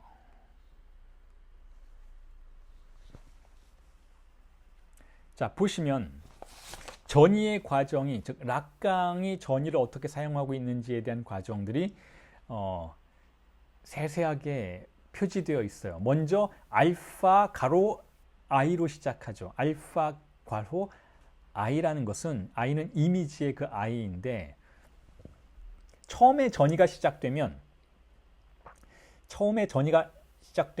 자, 이 이미지 그 자체가 변화해요. 그게 무슨 뜻인가 하면, 지금 알파의 단계에서는 전이가 일어나지 않았다는 뜻이에요. 그냥 내 눈앞에 누가 있어요. 아, 한 남자가 있구나. 자기 자신을 정신분석가라고 말한 한 남자 혹은 한 여자가 있구나. 자, 그게 알파의 단계예요. 알파에서는 그냥 이미지만을 보는 것이죠. 아, 이 사람이 분석가라는데 뭐 그런가 보다 하는 단계예요. 자, 그 단계가 한 단계 지나서 베타로 가죠. 베타에서는 S2가 괄호 쳐져 있어요.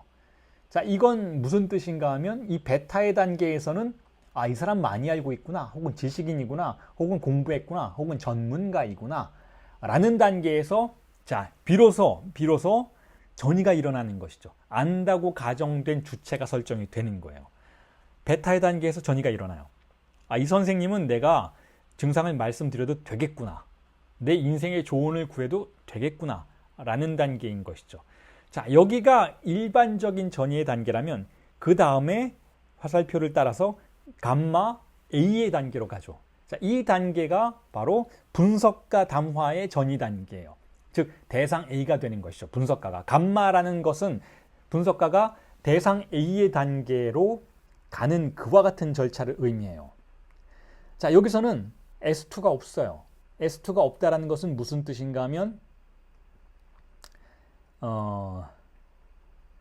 지식을 가정한 존재처럼 자신을 제시하지 않는다는 것이죠.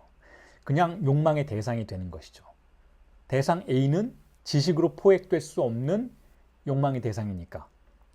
욕망의 대상으로 여전히 존재하지만 어떠한 지식도 주려고 하지 않는 존재가 된다는 거죠. 어떠한 해석도 하지 않는다는 거예요. 당신을 비판하거나 판단하거나 어떤 것도 하지 않는다는 것이죠. 그와 같은 단계 속에서 지식의 권력들을 다 무너뜨리고 주인기표의 단계들을 횡단함으로써, 공백에 지속적으로 도달함으로써 비로소 전이는, 자, 델타 공백의 단계에 도달하죠. 델타 공백의 단계에 한다라는 것은 공백을 줄 수 있는 단계에 도달한다는 거예요. 공백을 소유해라. 나의 공백을 너에게 주겠다라는 단계에 도달한다는 것이죠. 자, 이 단계가 바로 전이의 가장 이상적인 과정이라고 볼 수가 있어요. 이 단계에 도달하면 더 이상 분석가는 안다고 가정된 주체도 아니고 대타자도 아니게 되는 것이죠. 오로지 내담자에게 공백을 체험할 수 있도록 해주는 일종의 안내자가 될 뿐이라는 거예요. 신뢰할 수 있는 안내자라는 것이죠. 자, 그래서 이와 같은 과정은 결국 분석가가 아버지의 역할에서 대상 A의 역할로 이동하고, 대상 A의 역할에서 공백의 역할로 이동하는 그러한 과정이라고 볼 수가 있어요. 그와 같은 과정 속에서 분석 주체가, 내담자가 더 이상 아버지의 지배를 받지 않도록 하는 것이 아주 중요하다는 거예요. 아버지라는 상징계적 대타자의 지배를 받지 않도록 하는 것. 그렇게 함으로써 아버지의 팔루스를 쫓지 않도록 하는 것. 즉 잉여 향유로서 다른 것을 발명해낼 수 있도록 하는 과정이 아주 중요하다는 것이죠. 자, 그와 같은 과정이 바로 락강이 세미나 11에서도 언급을 했던 환상의 횡단이라는 과정이에요. 왜냐하면 환상은, 근본 환상은 원래 어떻게 고착이 되어 있나요? 바로 아버지의 구조 안에 고착되어 있어요. 근본 환상이라는 것은. 자, 그 근본 환상을 횡단한다라는 것은 주체가 아버지의 대상 A라는, 아버지 판본의 대상 A에 사로잡혀 있다라는 상황으로부터 다른 S1을 발명할 수 있는 상황으로 넘어간다라는 뜻이죠. 즉 새로운 증상을 발명하는 단계라는 것이죠. 새로운 증상을 발명한다라는 것은 정신분석의 관점에서 보자면 새로운 주체를 발명하는 것이나 마찬가지라는 것이니까. 그래서 그것을 증환의 발명이라고도 부른다는 거예요. 그래서 증환을 발명하면 상징, 실제, 상상의 원환이 안정적으로 고정될 수 있다고 생각하죠. 그리고 이처럼 아버지 증상에 사로잡혀 있던 주체를 새로운 증상을 발명함으로써 새로운 주체의 발명으로 나아갈 수 있도록 하는 이 과정은, 자, 이렇게 다시 설명해 볼 수 있다는 거예요. 그 고독의 매뉴얼이라는 책의 제목이 등장한 김에 고독이라는 개념을 통해서 다시 한번 설명을 드리자면, 자, 이렇다라는 거죠. 우선 먼저 아버지 증상에 사로잡힌 주체는 우리 이렇게 생각할 수가 있어요. 충분히 고독하지 않은 주체라는 거예요. 왜냐하면 그녀는 항상 아버지와 함께 있으니까. 아버지의 망령에 사로잡혀 있으니까, 자, 아버지 증상에 사로잡힌 주체는 충분히 고독하지 않은 주체라는 거예요.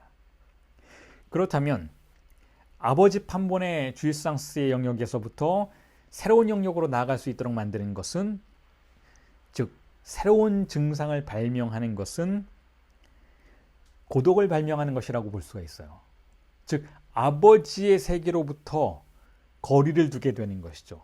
아버지의 그 소란스러운 세계, 아버지의 팔루스가 난립하는 그 장소, 즉 보편적이자 팔루스적이라고 할 수 있는 행복이 소란스럽게 공유되고 있는 그 장소로부터 자신을 빼어내어서, 자, 고독하게 만드는 절차라고 볼 수가 있다는 거죠.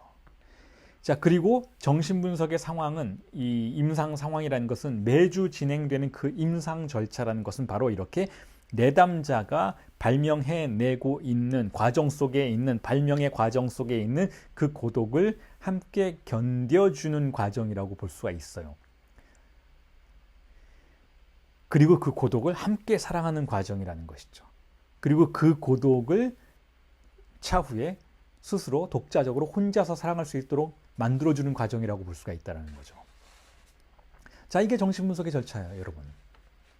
그 고독을 견디게 해주는 것이고, 그 고독을 사랑할 수 있도록 해주는 것. 아버지 없이도, 아버지라는 그 증상 없이도 다른 증상과 함께 살아갈 수 있도록 해주는 것이 바로 정신분석의 임상의 절차라는 거예요. 그래서 제가 얼마 전에 그 깍텔이라는 제도를 여러분들에게 제안드리면서 고독의 공동체라는 표현을 썼던 것이죠. 같은 맥락이라고 보시면 될 수 있을 것 같아요. 깍텔이라는 제도는 뭐 여러분 다 아시겠지만, 다시 한번 말씀을 드리지만 4명에서 5명 정도의 참여자가 모여서 함께 공부하고 책을 읽고 발제하고 그와 같은 과정을 일주일에 한 번씩 반복하는, 자, 과정인데, 어떤 의미에서는 저희 지금 LPI라는 단체가, 락가니언 프랙시스 인스티튜트라고 하는 이 단체가 유일하게 모여서, 집단적으로 모여서 하고 있는, 공동체를 이루어서 하고 있는 어떤 실천이라고 볼 수가 있어요. 그 외에는 우리가 이렇게 공동체를 이루면서 하는 무언가가 없지 않습니까? 이렇게 강의하는 것도 지금 현재로서는 인터넷으로 하고 있기 때문에 여러분들 각자의 자택에서 저를 이렇게 1대1로 수강하듯이 사실상 공부를 함께 진행하고 있는 것이기 때문에 공동체라는 느낌을 받지 못하죠. 그야말로 LPI는 고독의 공동체라고 볼 수 있잖아요. 자, 그런데 깍테라는 제도는 4명에서 5명이 모이니까, 그럼 거기에는 고독이라는 전제가 가능할 수 없지 않는가라는 질문을 던져볼 수도 있겠죠. 그런데 제가 거기서 여러분들에게 제안했던 건 뭐냐면, 각자의 고독을 가져오자라는 제안이었어요. 각자의 고독을 가져와서 자신이 일주일간 얼마나 어떤 방식으로 어떻게 충실하게 고독했는지를 함께 나누는 장소, 고독을 나누는 장소로 여러분들에게 제안을 드렸던 것이 깍텔이라는 제도였죠. 많은 분들이 그 제도에 참여를 하셨고, 어떤 분들은 그 제도가 잘 맞아서 지난 8월 시작한 이후에 지금까지 같이 함께 계시는 분들도 계시고 또 어떤 분들은 뭐 개인 사정 때문에 다시 참여를 못 하시게 된 분들도 많이 계시긴 하지만 어쨌든 여전히 지금 이어지고 있는 제도이고 여러 깍텔이 지금 유지가 되고 있습니다. 자, 그 깍텔을 제가 부르는 방식이 바로 고독의 공동체였던 거예요. 우리가 아무리 고독하다고 해도 그게 꼭 물리적인 혼자됨을 말하는 건 아니다라는 것이죠. 제가 오해를 불식시키기 위해서 여러분들에게 이 부분을 다시 한번 강조드리는데, 제가 조금 전에 말씀드렸던 고독을 발명한다라는 개념, 정신분석의 임상의 절차라는 것은 고독을 발명한다라는 개념은 정말 어디 가서 혼자 살라는 그런 일이 아니라는 것이죠. 뭐 회사에서 다른 사람과 말하지 말고 혼자서 일하라, 혼자서 출퇴근하고 밥도 혼자 먹어라, 이런 얘기가 결코 아니라는 것이죠. 고독을 발명한다라는 것은 무엇인가 하면 고정관념으로부터 자신을 멀리한다라는 거예요. 고정관념들이 내 안으로 들어오는 것으로부터 자신을 멀리할 수 있어야 하는데, 자, 의식의 차원에서는 얼마든지 스스로 그렇게 할 수 있겠지만, 자, 무의식의 차원에서까지 그렇게 아버지의 권력이 내 안으로 들어오는 것을 밀어내기는 쉽지 않을 테니, 정신분석의 임상의 절차가 분석가와 함께 자신의 근본 환상을 약화시키는 방식으로, 왜냐하면 근본 환상의 근저에 항상 아버지의 유령이 떠돌고 다니고 있으니까 근본 환상의 그 위력을 약화시키고 새로운 증상을 발명해내는 방식으로, 즉 아버지로부터 멀어진, 즉 아버지 판본의 증상이 아닌 다른 종류의 증상을 발명해내는 방식으로, 다른 S1을 발명해내는 방식으로 우리 자신의 마음을 고독으로 데려가자라는 뜻이었던 거예요. 아버지의 그 소란스러운 세계로부터 우리를 자유롭게 만들자라는 뜻이었다라는 것이죠. 그러니까 물리적인, 현실적인 그런 어떤 개인주의와는 전혀 상관이 없는 이야기라고 할 수가 있어요. 자, 그걸 설명드리기 위해서 제가 깍텔 제도를 한 번 더 말씀을 드렸는데, 지금도 유지되고 있는 그 제도에 대해서 말씀을 드렸는데, 자, 이 깍텔이라는 단어에 대해서 한번 덧붙여서 조금만 더 설명을 드리자면, 깍텔이라는 제도 자체가 락강이 정신분석협회를 만들면서 1964년에 제안을 했던 그와 같은 제도인 것이죠. 프랑스에서 지금도 진행이 되고 있는 제도인데, 깍텔은 프랑스어죠. 그게 영어로는 카르텔이라고 하죠. 이 카르텔이라는 용어를 프랑스식 발음으로 부르는 그와 같은 제도인데, 거기서도 4명에서 5명 정도의 인원이 모여서 함께 텍스트를 읽고 혹은 함께 임상 사례들을 서로 공유하면서 그 정신분석이 가지고 있는 이론적인 차원에 대한 공부도 함께 공유하지만 동시에 정신분석의 대의를 나누는 그와 같은 과정이라고 볼 수가 있는데, 자, 우리도 LPI도 그것을 하고 있는데, 자, 말이 나온 김에 설명을 드리자면, 과연 그렇게 LPI라는 제도를, LPI라고 하는 여러분들이 지금 공부하고 계신 이 기관을 고독의 공동체라고 불러도 되느냐, 이게 과연 락강이 추구하던 바와 부합하는 부분이 있느냐에 대해서 질문을 하신다면, 제가 이와 같은 방식으로 답변을 드릴 수 있을 것 같습니다. 이 답변은 사실상 이 강의의 내용과 연결되는 부분이기도 한데, 그리고 제가 2년 전에 거의 3년이 돼가는데 2018년에 강의했던 자칼랑 밀레의 강의록에 대한 재해석이라는 강의를 진행을 했었던 첫 번째 강의에서 소개를 해드렸던 자칼랑 밀레의 언급인데, 자, 그때 자칼랑 밀레가 이 정신분석가들의 협의체는 어떤 협의체인가 라는 것에 대해서 언급하기 위해서 자, 이런 말을 했었어요. 이걸 여러분들이 들어보신다면, 제가 지금 왜 고독이라는 개념이 정신분석의 임상의 절차에서 그토록 중요한지, 혹은 아버지라는 판본의 증상으로부터 자유로워지는 것이 왜 그렇게 중요한지에 대해서 조금 더 쉽게 이해하실 수 있을 거라는 생각이 들어요. 뭐라고 했는가 하면 이렇습니다. 일단 자칼랑 밀레가 1981년 11월 18일 날 했던 강의예요. 자, 이 1981년이라는 이 해는 아주 중요한 해죠. 특히 11월 18일도 되게 중요한 날이기도 하고, 왜냐하면 이 날이 1981년에 락강이 사망했잖아요. 락강이 사망해서 락강이 이끌던 단체가 붕괴 직전에 갔죠. 갑자기 사망했기 때문에 이제 붕괴된 거예요. 에콜 드 라 코스트 프로디안이라고 하는 그 으세프라고 하는 단체가 이제 위기를 맞게 된 것이죠. 그냥 위기가 아니고 수장이 죽었기 때문에 위기를 맞았다기보다는 락강이 죽고 나자 그 제자들이 다 분열하기 시작했기 때문에 위기를 맞이했다라고 볼 수가 있어요. 락강이 9월 달에 죽죠. 9월 11일인가에, 그렇죠. 9월 11일에 죽어요. 사망하고 바로 제자들이 이제 더 이상 이 협회에 있지 않겠다, 분열하고 나가고 심지어는 락강으로부터 자신은 벗어나겠다라는 선언도 하고 자 같은 어떤 분열의 상황이 벌어지고 있을 때에 자칼랑 밀레가 할 수 있었던 유일한 답변은 무엇이었는가 하면 바로 강의를 시작하는 것이었어요. 강의를. 락강의 정신분석에 대한 해석에 자기 나름의 해석을 위한 강의를 시작하는 것이었고 그 첫 번째 강의가 바로 이 1981년 11월 18일의 강의인 것이고 거기서 밀레가 무엇라고 했는지를 읽어드리겠습니다. 먼저 프랑스어로 읽어드리고 번역을 해드리면 이렇습니다. 여러분들에게 나누어드리는 텍스트 에는 아마 없는 것 같은데 자 이렇게 말했어요. Ce que Lacan a marqué, c'est que faire analyste n'est pas une institution, mais que c'est au contraire exactement corrélatif d'une destitution이라고 말하죠. 자 이걸 번역을 하면 이렇습니다. 분석가를 만든다는 것은 무엇인가? 분석가를 만든다는 것은 정립하는 것이 아니라 즉 institution이 아니라 institution이 아니라 탈립하는 것에 정확히 등가적이라고 락강은 지적했습니다. 라고 시작해요. 자, 분석가, 한 명의 분석가를 만든다는 건 무엇인가? 그건 인스티튜션이 아니라는 거예요. 앙스티튜에 하는 것이 아니라는 것이죠. 오히려 탈립시키는 것이다 라고 말해요. 데스티튜션이라고 해요. 데스티튜션. 이 데스티튜션은 어떤 뜻인가 하면 끌어내리는 거죠. 어떤 위치에 있는 사람을 끌어내려서 박탈시키는 거예요. 자격을 박탈시키는 거죠. 오히려 분석가를 만든다는 것은 이와 같은 과정이라는 거죠.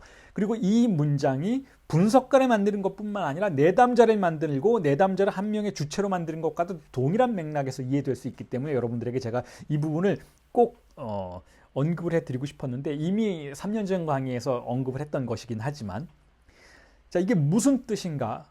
분석가를 정립한다 혹은 탈립한다라는 것은 분석가를 만든다라는 것과 어떻게 관련이 되는가 하면 바로 분석가가 누구인지에 대한 문제인 거예요. 분석가는 누구인가? 여러분들 중에서도 지금 분석가가 되기, 락가니언 정신분석가가 되기 위해서 이 강의를 듣고 계신 분들이 많이 계신데 자 분석가가 된다라는 건 무엇인가?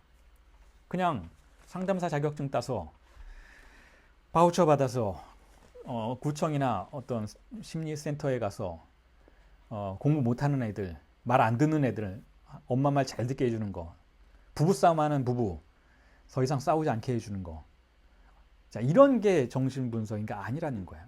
전혀 그런 것과 관련도 없다는 거죠. 전혀 우린 다른 걸 하고 있어요. 그게 뭔가 하면 바로 분석가를 만든다라는 것에 탈립이라는 개념이 적용되어야 한다는 부분에 열쇠가 있는 개념이라는 거죠.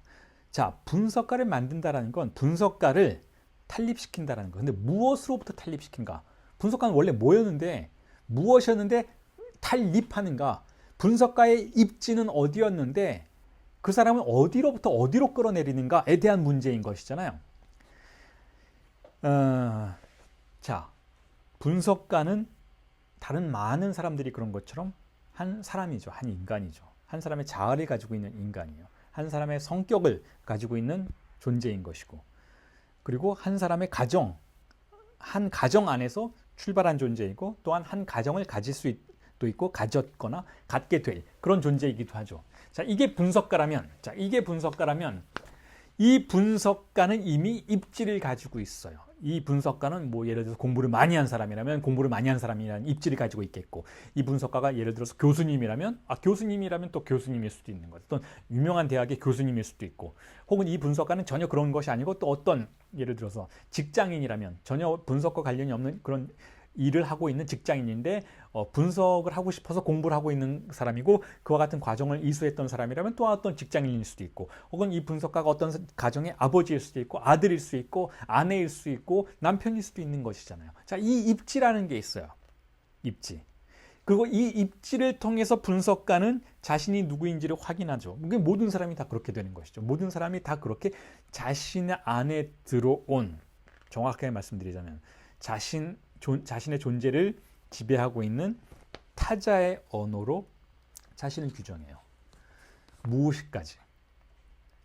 자, 그게 바로 한 인간의 입지인 것이죠. 그럼 분석가는 어떻게 되는가? 바로 그 입지로부터 이탈하는 과정. 그 경험 속에서 분석가가 된다라는 거죠. 더 이상 당신은 누구의 아들도 어디 가서 공부한 사람도 어떤 교수님도 어떤 회사의 어떤 직원도, 누구의 아내도, 누구의 남편도, 누구의 엄마도, 누구의 아빠도, 누구의 아들도, 누구의 딸도 아니라는 거예요. 당신은 아무도 아니어야 한다라는 것이죠. 즉 탈립의 과정 속에서만 분석가는 분석가가 될 수 있는 자격을 갖게 된다는 거죠. 자, 그런 존재가 과연 가능할까요? 우리가 우리 자신의 대타자의 사회적 언어로서 자신을 파악하는 그와 같은 상황으로부터 벗어나서 완전히 텅 빈 공백이 된다는 게 가능할까요? 불가능하죠. 자, 분석가가 된다는 건 그와 같이 불가능한 시도를 매번 반복하는 과정이라는 거예요. 그러니까 분석가는 되지 않는다라는 거죠. 항상 과정 속에 있다라는 거예요. 분석가는 공부 많이 했다고 해서 분석가가 되는 게 아니에요, 여러분. 분석가는 락강 책 다 읽었다고 해서 분석가가 되는 게 아니라는 것이죠. 분석가는 어디 프랑스에서 락강한테 공부 배우고 왔다고 해서 분석가가 되는 게 아니라는 거예요. 분석가는 공백에 도달하려는 의지와 욕망 속에 있을 때, 즉 그와 같은 죽음을 욕망하는 사태 속에 있을 때만 분석가라고 가까스로 불릴 수 있다는 것이죠. 가까스로 그 사람이 분석가라고 불릴 수 있을 때에는 어떤 때인가 하면 바로 어떻게든 자신을 비워내고 자신을 탈립시키고 공백에 접근하려고 하는 그와 같은 투쟁 속에 있을 때에만 그 사람은 분석가인 거예요. 그러니까 어떤 사람은 하루 24시간 내에서도 어떨 때는 분석가이기도 하지만 어떤 때는 전혀 분석가가 아닌 거죠. 어떤 때에는 이 사람은 전혀 분석가 아닌 것이기도 하지만 어떤 상황에서는 어떤 집중력 속에서 어떤 사건 속에서 정말 분석가가 되기도 해요. 하지만 즉각적으로 다시 분석가가 아닌 사람이 되기도 하죠.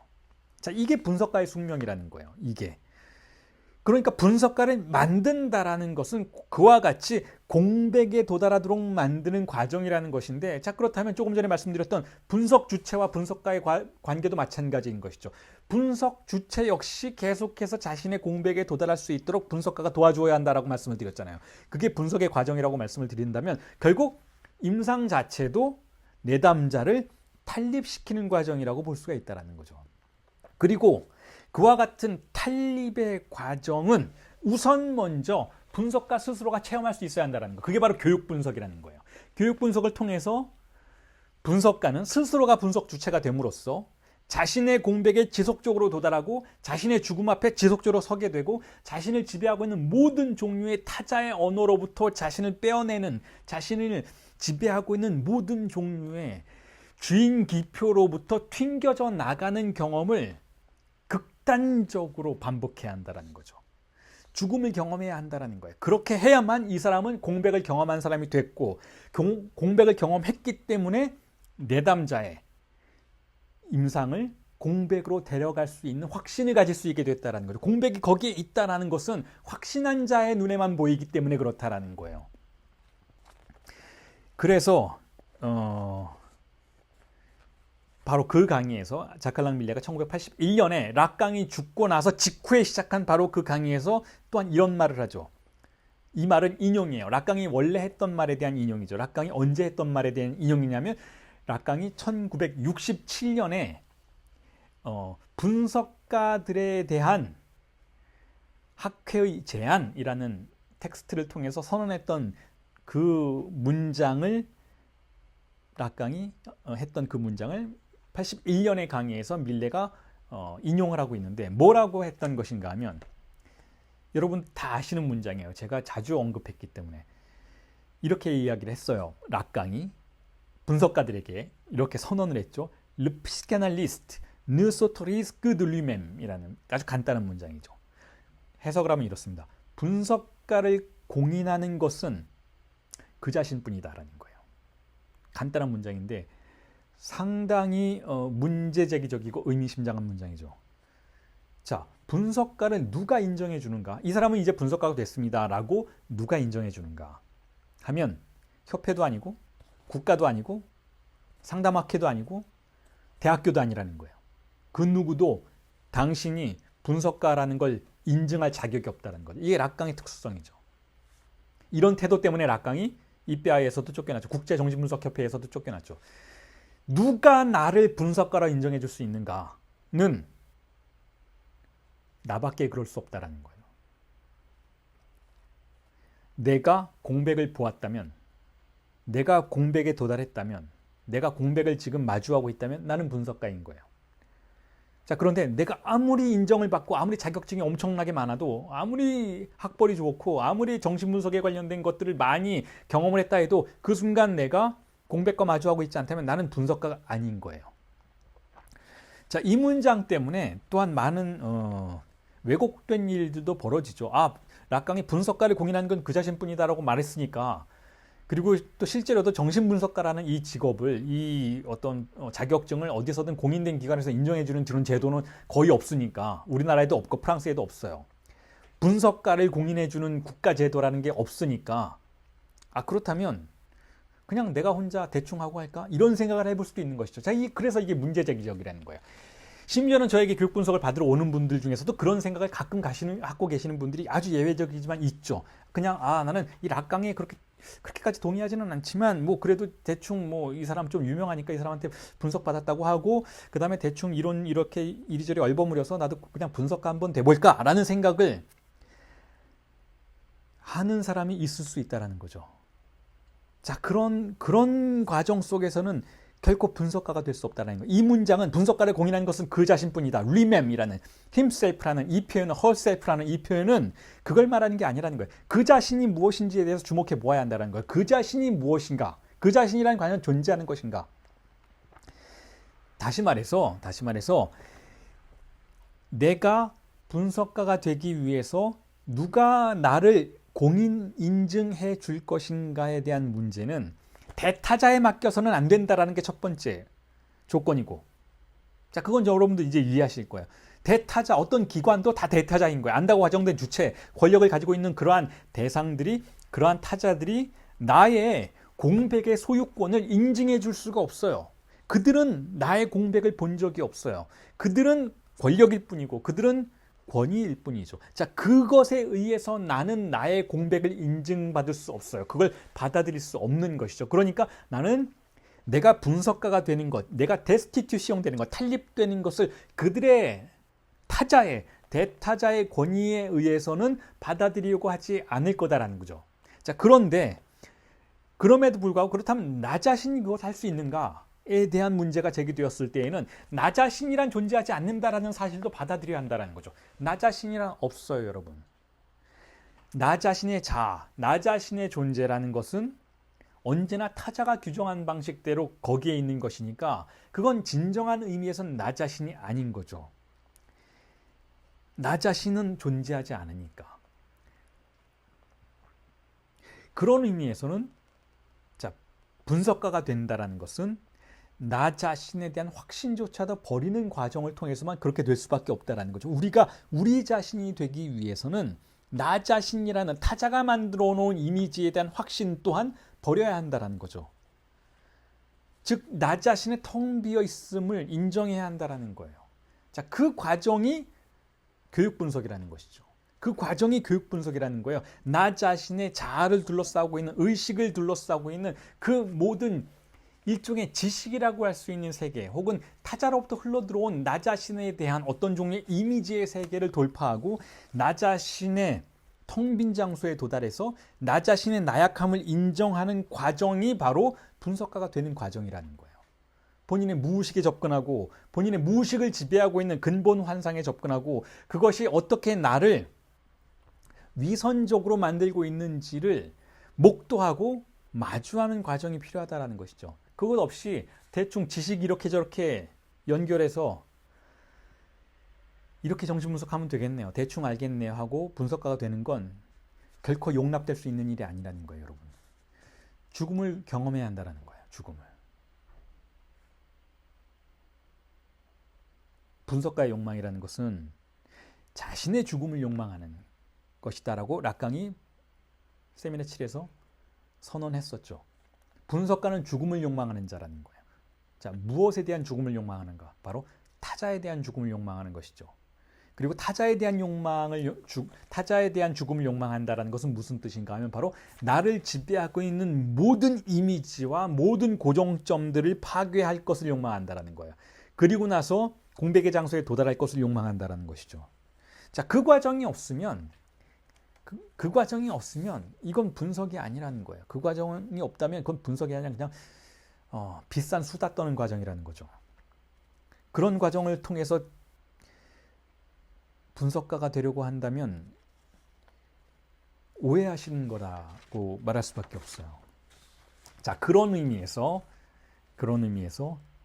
주체의 탈립이 요청된다라고 선언될 수 있어요. 분석가가 되는 과정도 그렇고 동시에 일반 상담도 마찬가지라는 거예요. La destitution subjective가 요청된다. 주체의 탈립이 요청된다. 그리고 이걸 좀 더 극단적으로 말하면 파문이 요청된다라는 거예요. 엑스커뮤니케이션이 요청된다라는 것이죠. 파문이 요청된다라는 거예요. 분석가는 파문당해야 한다는 거죠. 어디로부터 파문당해야 하는가 하면 바로 그 자신이 속한 대타자의 영토로부터의 파문이 요청된다라는 거예요. 내담자도 마찬가지라는 것이죠. 그 내담자를 지배하고 있는 무의식의 차원에서 지배하고 있는 아버지의 영토로부터의 파문이 요청된다라는 거죠. 자, 파문. 굉장히 흥미로운 단어죠. 왜 흥미로운가 하면 락강 정신분석을 공부하는 우리에게는 바로 락강 자신이 파문당한 존재였던 것이기 때문에 그렇죠. 스피노자도 그랬고 락강도 그랬고 소크라테스도 그랬죠. 진리를 겨냥한 자들이 결국 공동체로부터 어떤 일을 당했는지를 보라는 거예요. 진리와 함께 있고자 한다면 자, 파문은 어떠한 형태로든 필연적이라는 거죠. 필연적이라는 거예요. 우리가 우리 자신의 진리에 도달하고자 한다면 물론 그 진리가 공백의 형태로만 존재하는 것이기 때문에 어떤 의미를 찾을 수는 없겠지만 그럼에도 불구하고 우리 자신의 진리에 도달하고자 한다면 엑스코뮤니케이션은 필연적이라는 거예요. 엑스는 뭔가요? 나온다라는 뜻이죠. 엑스. 아까 엑스 니힐로는 니힐로 무에서 나온다라는 뜻이잖아요. 창조가 엑스 니힐로 무로부터의 창조를 의미하는 것이었죠. 파문도 마찬가지예요. 엑스 코미노테 커뮤니티죠. 엑스 코미노테 즉 공동체 코미노테 커뮤니티로부터 나온다라는 뜻이죠. 엑스 코미노테 그게 엑스 커뮤니케이션이에요. 자, 그리고 공동체 커뮤니티 안에서는 커뮤니케이션을 하죠. 커뮤니케이션은 어떤 방식으로 하나요? 대타자의 언어로 해요. 그 대타자의 언어에 의해서 우리는 우리 자신을 내어주고 지배받고 있죠. 자, 그와 같은 엑스 커뮤니케이션이 이루어져야 한다는 거죠. 즉 커뮤니케이션 자체가 정신분석 임상의 목표가 아니라는 거예요. 내담자와 분석가가 하는 그 대화들, 그 상식적인 차원에서의 대화들, 지식을 교류하는 대화들은 분석의 목표가 아니라는 거예요. 그 커뮤니케이션은 아무짝에도 쓸모없다는 거죠. 바로 거기서부터 엑스 커뮤니케이션 되어야 한다는 거죠. 그게 바로 파문이라는 거예요. 자, 그리고 바로 이와 같은 것들로부터 우리는 다시금 지난주에 제가 여러분들에게 말씀드렸던 그 해피니스에 대한 모순으로 다시 돌아갈 수가 있어요. 그 해피니스는 뭐냐? 바로 공유 가능한 쾌락이에요. 공유 가능하다라는 건 커뮤니케이션이 가능하다라는 것이죠. 그리고 그것이 가능한 세계가 어디인가 하면 즉 해피니스가 행복이 유통될 수 있는 세계는 어디인가 하면 바로 커뮤니티의 세계죠. 코미노테 공동체라는 거예요. 공동체는 어떻게 지탱되는가 하면 바로 대타자에 대한 맹신을 통해서 지탱된다라는 것이죠. 그래서 락강이 세미나 7에서 그런 언급을 해요. 정신분석은 부르주아의 실천이 아니다라고 이야기를 하죠. 부르주아의 실천이 아니다라고 얘기해요. 부르주아는 그렇죠. 뭐 공산주의 이론, 막시즘의 이론에서는 뭐 부르주아라고 하면 뭐 생산 수단을 소유한 자들, 즉 지배자들, 경제적 지배자들을 의미하는 것이긴 하지만 부르주아는 원뜻은 어떤 뜻인가 하면 이 부르주아라는 프랑스어인데요. 이 부르주아에서 이 부는 독일어의 버그하고 같은 단어예요. 버그. 예를 들면 프랑스와 독일의 인접 국경 도시인 스트라스부르는 스트라스버그죠. 독일식으로 영어식으로 표현을 한다면 햄버그도 마찬가지고 그 버그라는 단어는 프랑스어로 발음하면 부라는 단어인데 이 버그는 어떤 뜻인가 하면 도시란 뜻이에요. 읍내란 뜻이에요. 읍내, 도시. 그래서 읍내에 사는 사람들, 공동체 안에서 그 공동체의 성 안에 사는 사람들을 부르주아라고 부르는 것이죠. 그리고 그 성 안에, 공동체 안에, 그 커뮤니티 안에 사는 사람들의 실천이 아니라는 거예요. 정신분석이 부르주아의 실천이 아니라는 뜻은 정신분석은 공동체 안에서 작동하는 실천이 아니어야 한다라는 뜻이죠. 즉 탈공동체적이라는 거예요. 공동체는 우리를 앙스티튜시용하죠. 정립시켜요. 우리가 누구인지를 명명하고 그 자리에 앉히려고 하죠. 우리의 직업을 앉히려고 하고 우리의 구성원 내부에서의 우리의 좌표를 규정해 주려고 하죠. 이게 공동체, 커뮤니티가 이게 바로 부르주아들이 하는 일이라는 것인데 정신분석은 탈부르주아적이라는 거예요. 탈공동체적이라는 것이죠. 그래서 그걸 설명하기 위해서 락강이 당시에 세미나 7에서는 에디푸스 왕과 리어 왕 이야기를 해요. 에디푸스 왕과 리어 왕이 언제 진리를 보았는지에 대해서 설명을 하죠. 자, 오이디푸스 왕은 진리를 언제 보았나요? 진리를 바로 이 도시로부터 쫓겨난 뒤에 보게 되죠.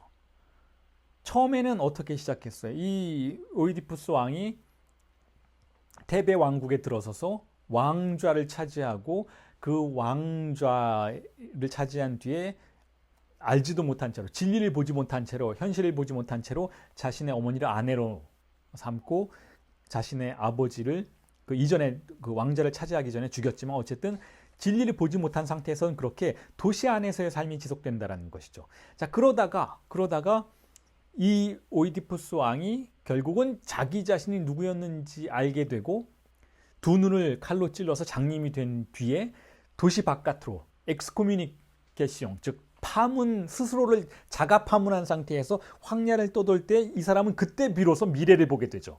즉 그때 비로소 진리를 보게 되는 거예요. 자, 오이디푸스 왕도 그러하지만 리어 왕도 마찬가지라고 락강은 이야기하죠. 세미나 7에서. 리어 왕 역시 왕좌에 있을 때에는 자신이 재화를 분배하는 위치에 있을 때는 재화를 가지고 있고 재화를 이리저리 분배하고 재산을 분배하고 국가의 재정을 자신이 모두 장악하고 군사력을 장악한 상태에서는 누가 자기를 가장 사랑하는 딸인지를 알지 못해요.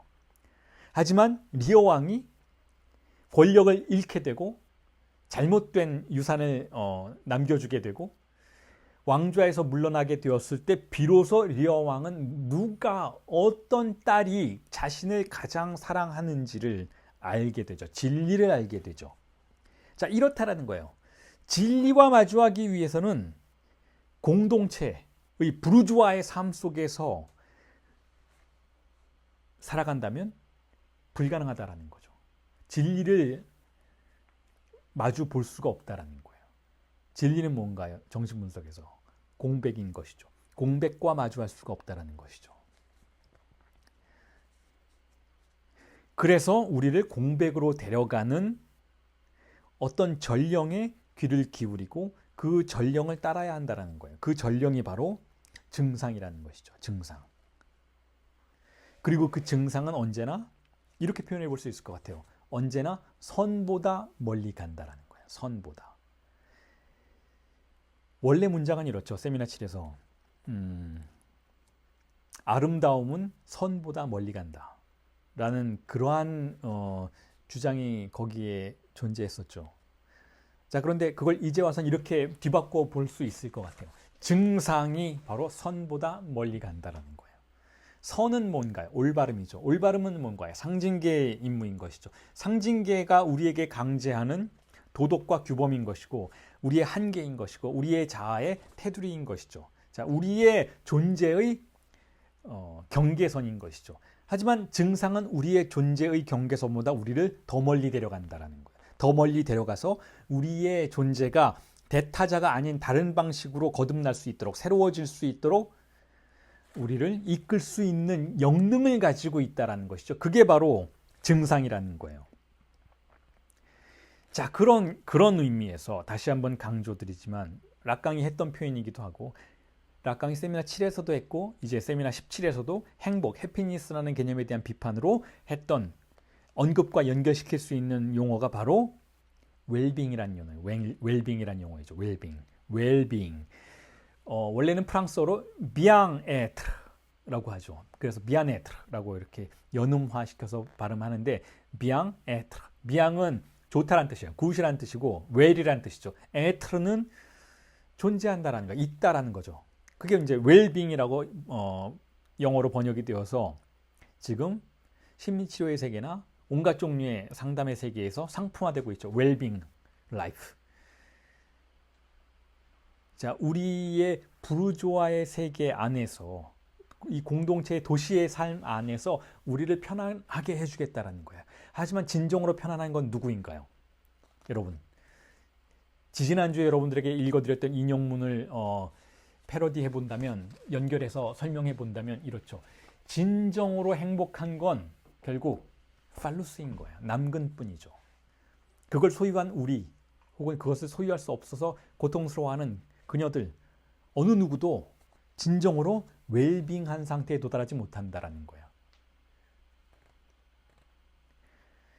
자, 그럼에도 불구하고, 자, 보세요. 이 자본주의는 어떻게 바로 그 행복을, 그 해피니스를, 그 비앙을, 비아네트를, 그 웰빙을 상품화했는지를 관찰해 보라는 것이죠.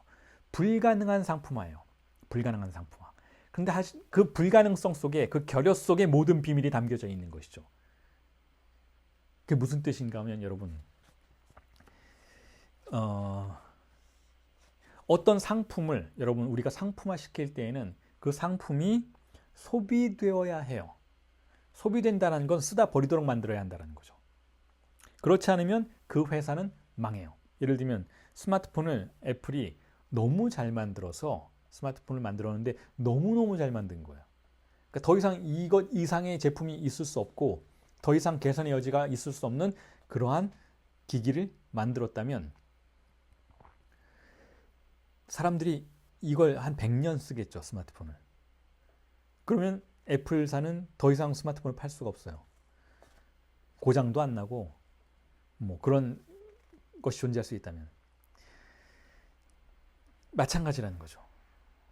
웰빙이라는 상황 혹은 해피니스라는 상황이 행복을 상품화해서 심리치료사들이 판매하고 있는 그 상품들이 불완전하기 때문에 항상 결여를 포함하고 있기 때문에 얼마 쓰다가 버릴 수 있는, 즉 소비되어야 하는 대상들이기 때문에 결국은 매번 심리치료사를 찾아가게 된다라는 거죠.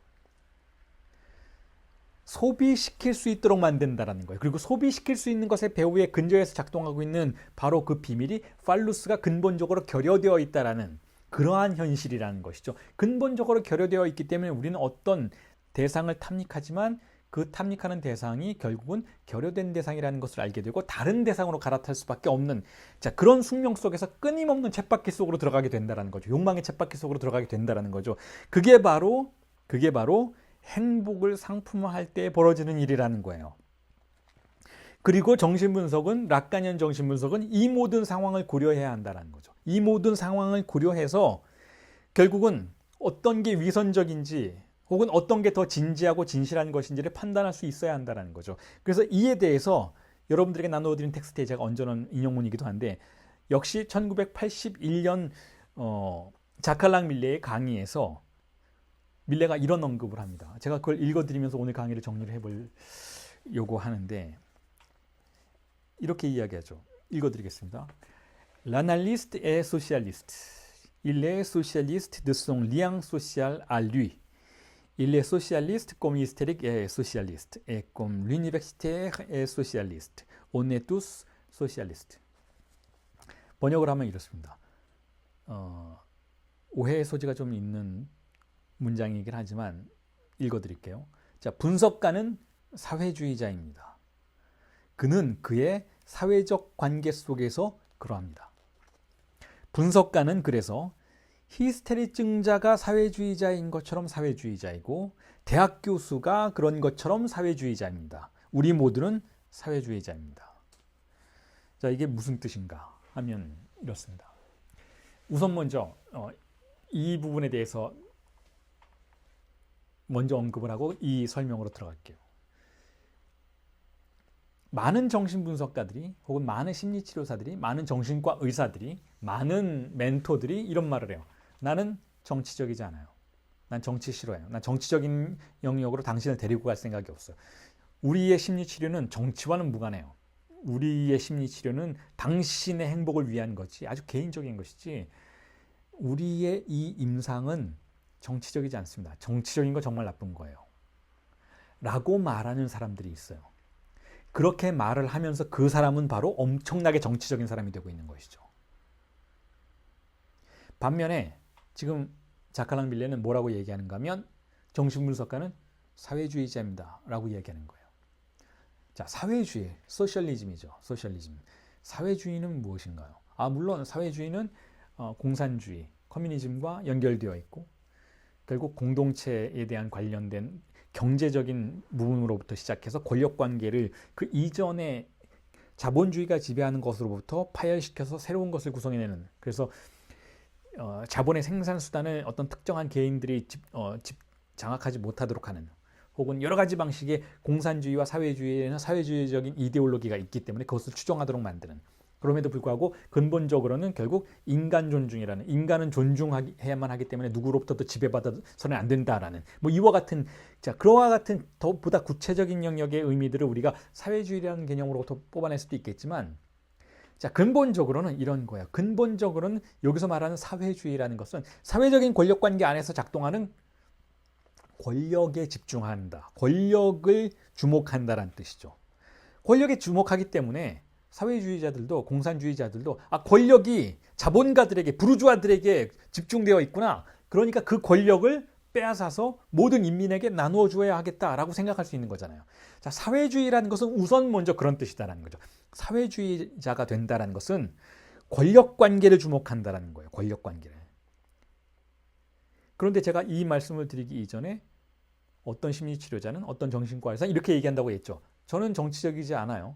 저 사회주의 몰라요. 사회주의 같은 건 정말 무서워해요. 저는 싫어요. 저는 권력도 모르고 저는 그냥 우리 치료만 집중할게요. 라고 말하면서 엄청난 정치적 태도를 보이게 된다는 거죠. 왜냐하면 이 안에서 작동하고 있는 분명한 권력관계가 있는데 이 사람은 그걸 은폐하려고 하고 있다는 거야. 이 안에서 작동하고 있는 전이가 분명히 권력관계를 형성하고 있는데에도 불구하고 이 사람은 아니에요.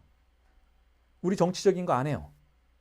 라고 말하고 있다는 것이죠. 분명히 이 상황에서 혹은 내담자의 무의식에서 대타자의 권력이 작동하고 있고 그 대타자의 권력 속에서 무언가가 이 내담자를 옴짝달싹 못하고 하고 있는데도 불구하고 아닙니다. 우리는 다른 사람 이야기 안 해요. 우리는 사회적 관계 이야기하지 않아요. 우리는 당신의 증상만 놓고 볼 거예요. 라고 말하고 있다면 이 사람은 바로 그 대타자의 권력에 복종하고 있는 거나 마찬가지라는 거예요. 정치적이지 않은 것은 어떤 것도 없다라는 근본적인 태제를 거부하고 있다는 것이죠. 본인은 지금 선생님으로서, 심리치료자로서, 의사 선생님으로서 권력을 휘두르고 있잖아요. 자신의 지식이 올바른 것으로 강제되도록 내담자나 환자를 강요하고 있잖아요. 자, 이 안에서 작동하고 있는 권력관계, 혹은 이 안에서 역으로 그것을 탐닉하고 있는 내담자의 히스테리적인 권력관계를 어떻게 외면할 수 있느냐라는 것이죠. 그런 의미에서 분석가는 사회적 권력관계 내부에서 작동하고 있는 쥐상스에 주목해야 하는 사회주의자가 되어야 한다는 거예요. 그런 의미에서 분석가는 사회주의자이고 그 이전에 이미, 자, 뭐라고 하나요? 히스테리증자가 사회주의자인 것처럼 이라고 표현하죠. 히스테리증자도 사회주의자라는 거예요. 히스테리증자는 뭔가요? 바로 히스테리적 담화의 구조 내부에서 주인에게 지식을 생산할 것을 요구하는, 주인의 공백을 탐닉하는, 자, 그런 존재인 것이잖아요. 즉 히스테리증자 역시 권력관계에 아주 민감하게 반응하고 그 권력관계 내부에서 쾌락을 생산해내고 있는 사회주의자라는 것이죠. 혹은 여기서는 제가 대학 교수라고 번역을 했는데 유니버시테라고 하면 대학에서 일을 하고 대학에서 녹을 받는 사람들을 말하죠. 보통 다 대학 관련 직무를 하고 있기 때문에 대학 교수라고 그냥 번역을 했는데, 자, 대학 교수, 대학 내부에서는 어떤 일이 벌어지나요? 바로 지식의 권위에 근거해서 대상 A를 분전하는 대학담화의 욕망이, 인형향유가 생산되고 있죠. 자, 그렇다면 대학담화 내부에서 생산되는 건 역시 권력관계가 작동하고 있어요. 왜냐하면 바로 그 대학담화의 S2, 지식이라고 말하는 것의 배후의 진리의 장소에 은폐된 것은 바로 S1이고, S1은 주인이니까, 주인의 권력이 작동하고 있는 것이고 그 권력에 근거해서 지식이 작동하고 있는 것이니까, 자, 대학담화, 대학교 내부에서도 권력관계가 작동하고 있다라는 거죠. 어디에서나 권력관계가 작동하고 있기 때문에 그것에 주목하라는 거예요. 분석가는 어떤 방식으로 주목하는가 하면 바로 그 어떤 권력으로부터도 자신을 이탈시키고 탈립시키는 과정 속에 있는 그와 같은 방식으로 권력에 주목하고 있다는 거죠. 자, 그런 의미에서 정신분석가는 근본적으로 사회주의자라는 거예요. 나이브해져서는 안 된다는 것이죠. 자, 여러분, 오늘 강의는 이렇게 마무리를 짓겠습니다. 그리고 다음 주에 여러분들에게 나누어드린 새로운 부분에 대한 텍스트를 강의해 드리겠습니다. 오늘 여기까지 하고 수고하셨습니다.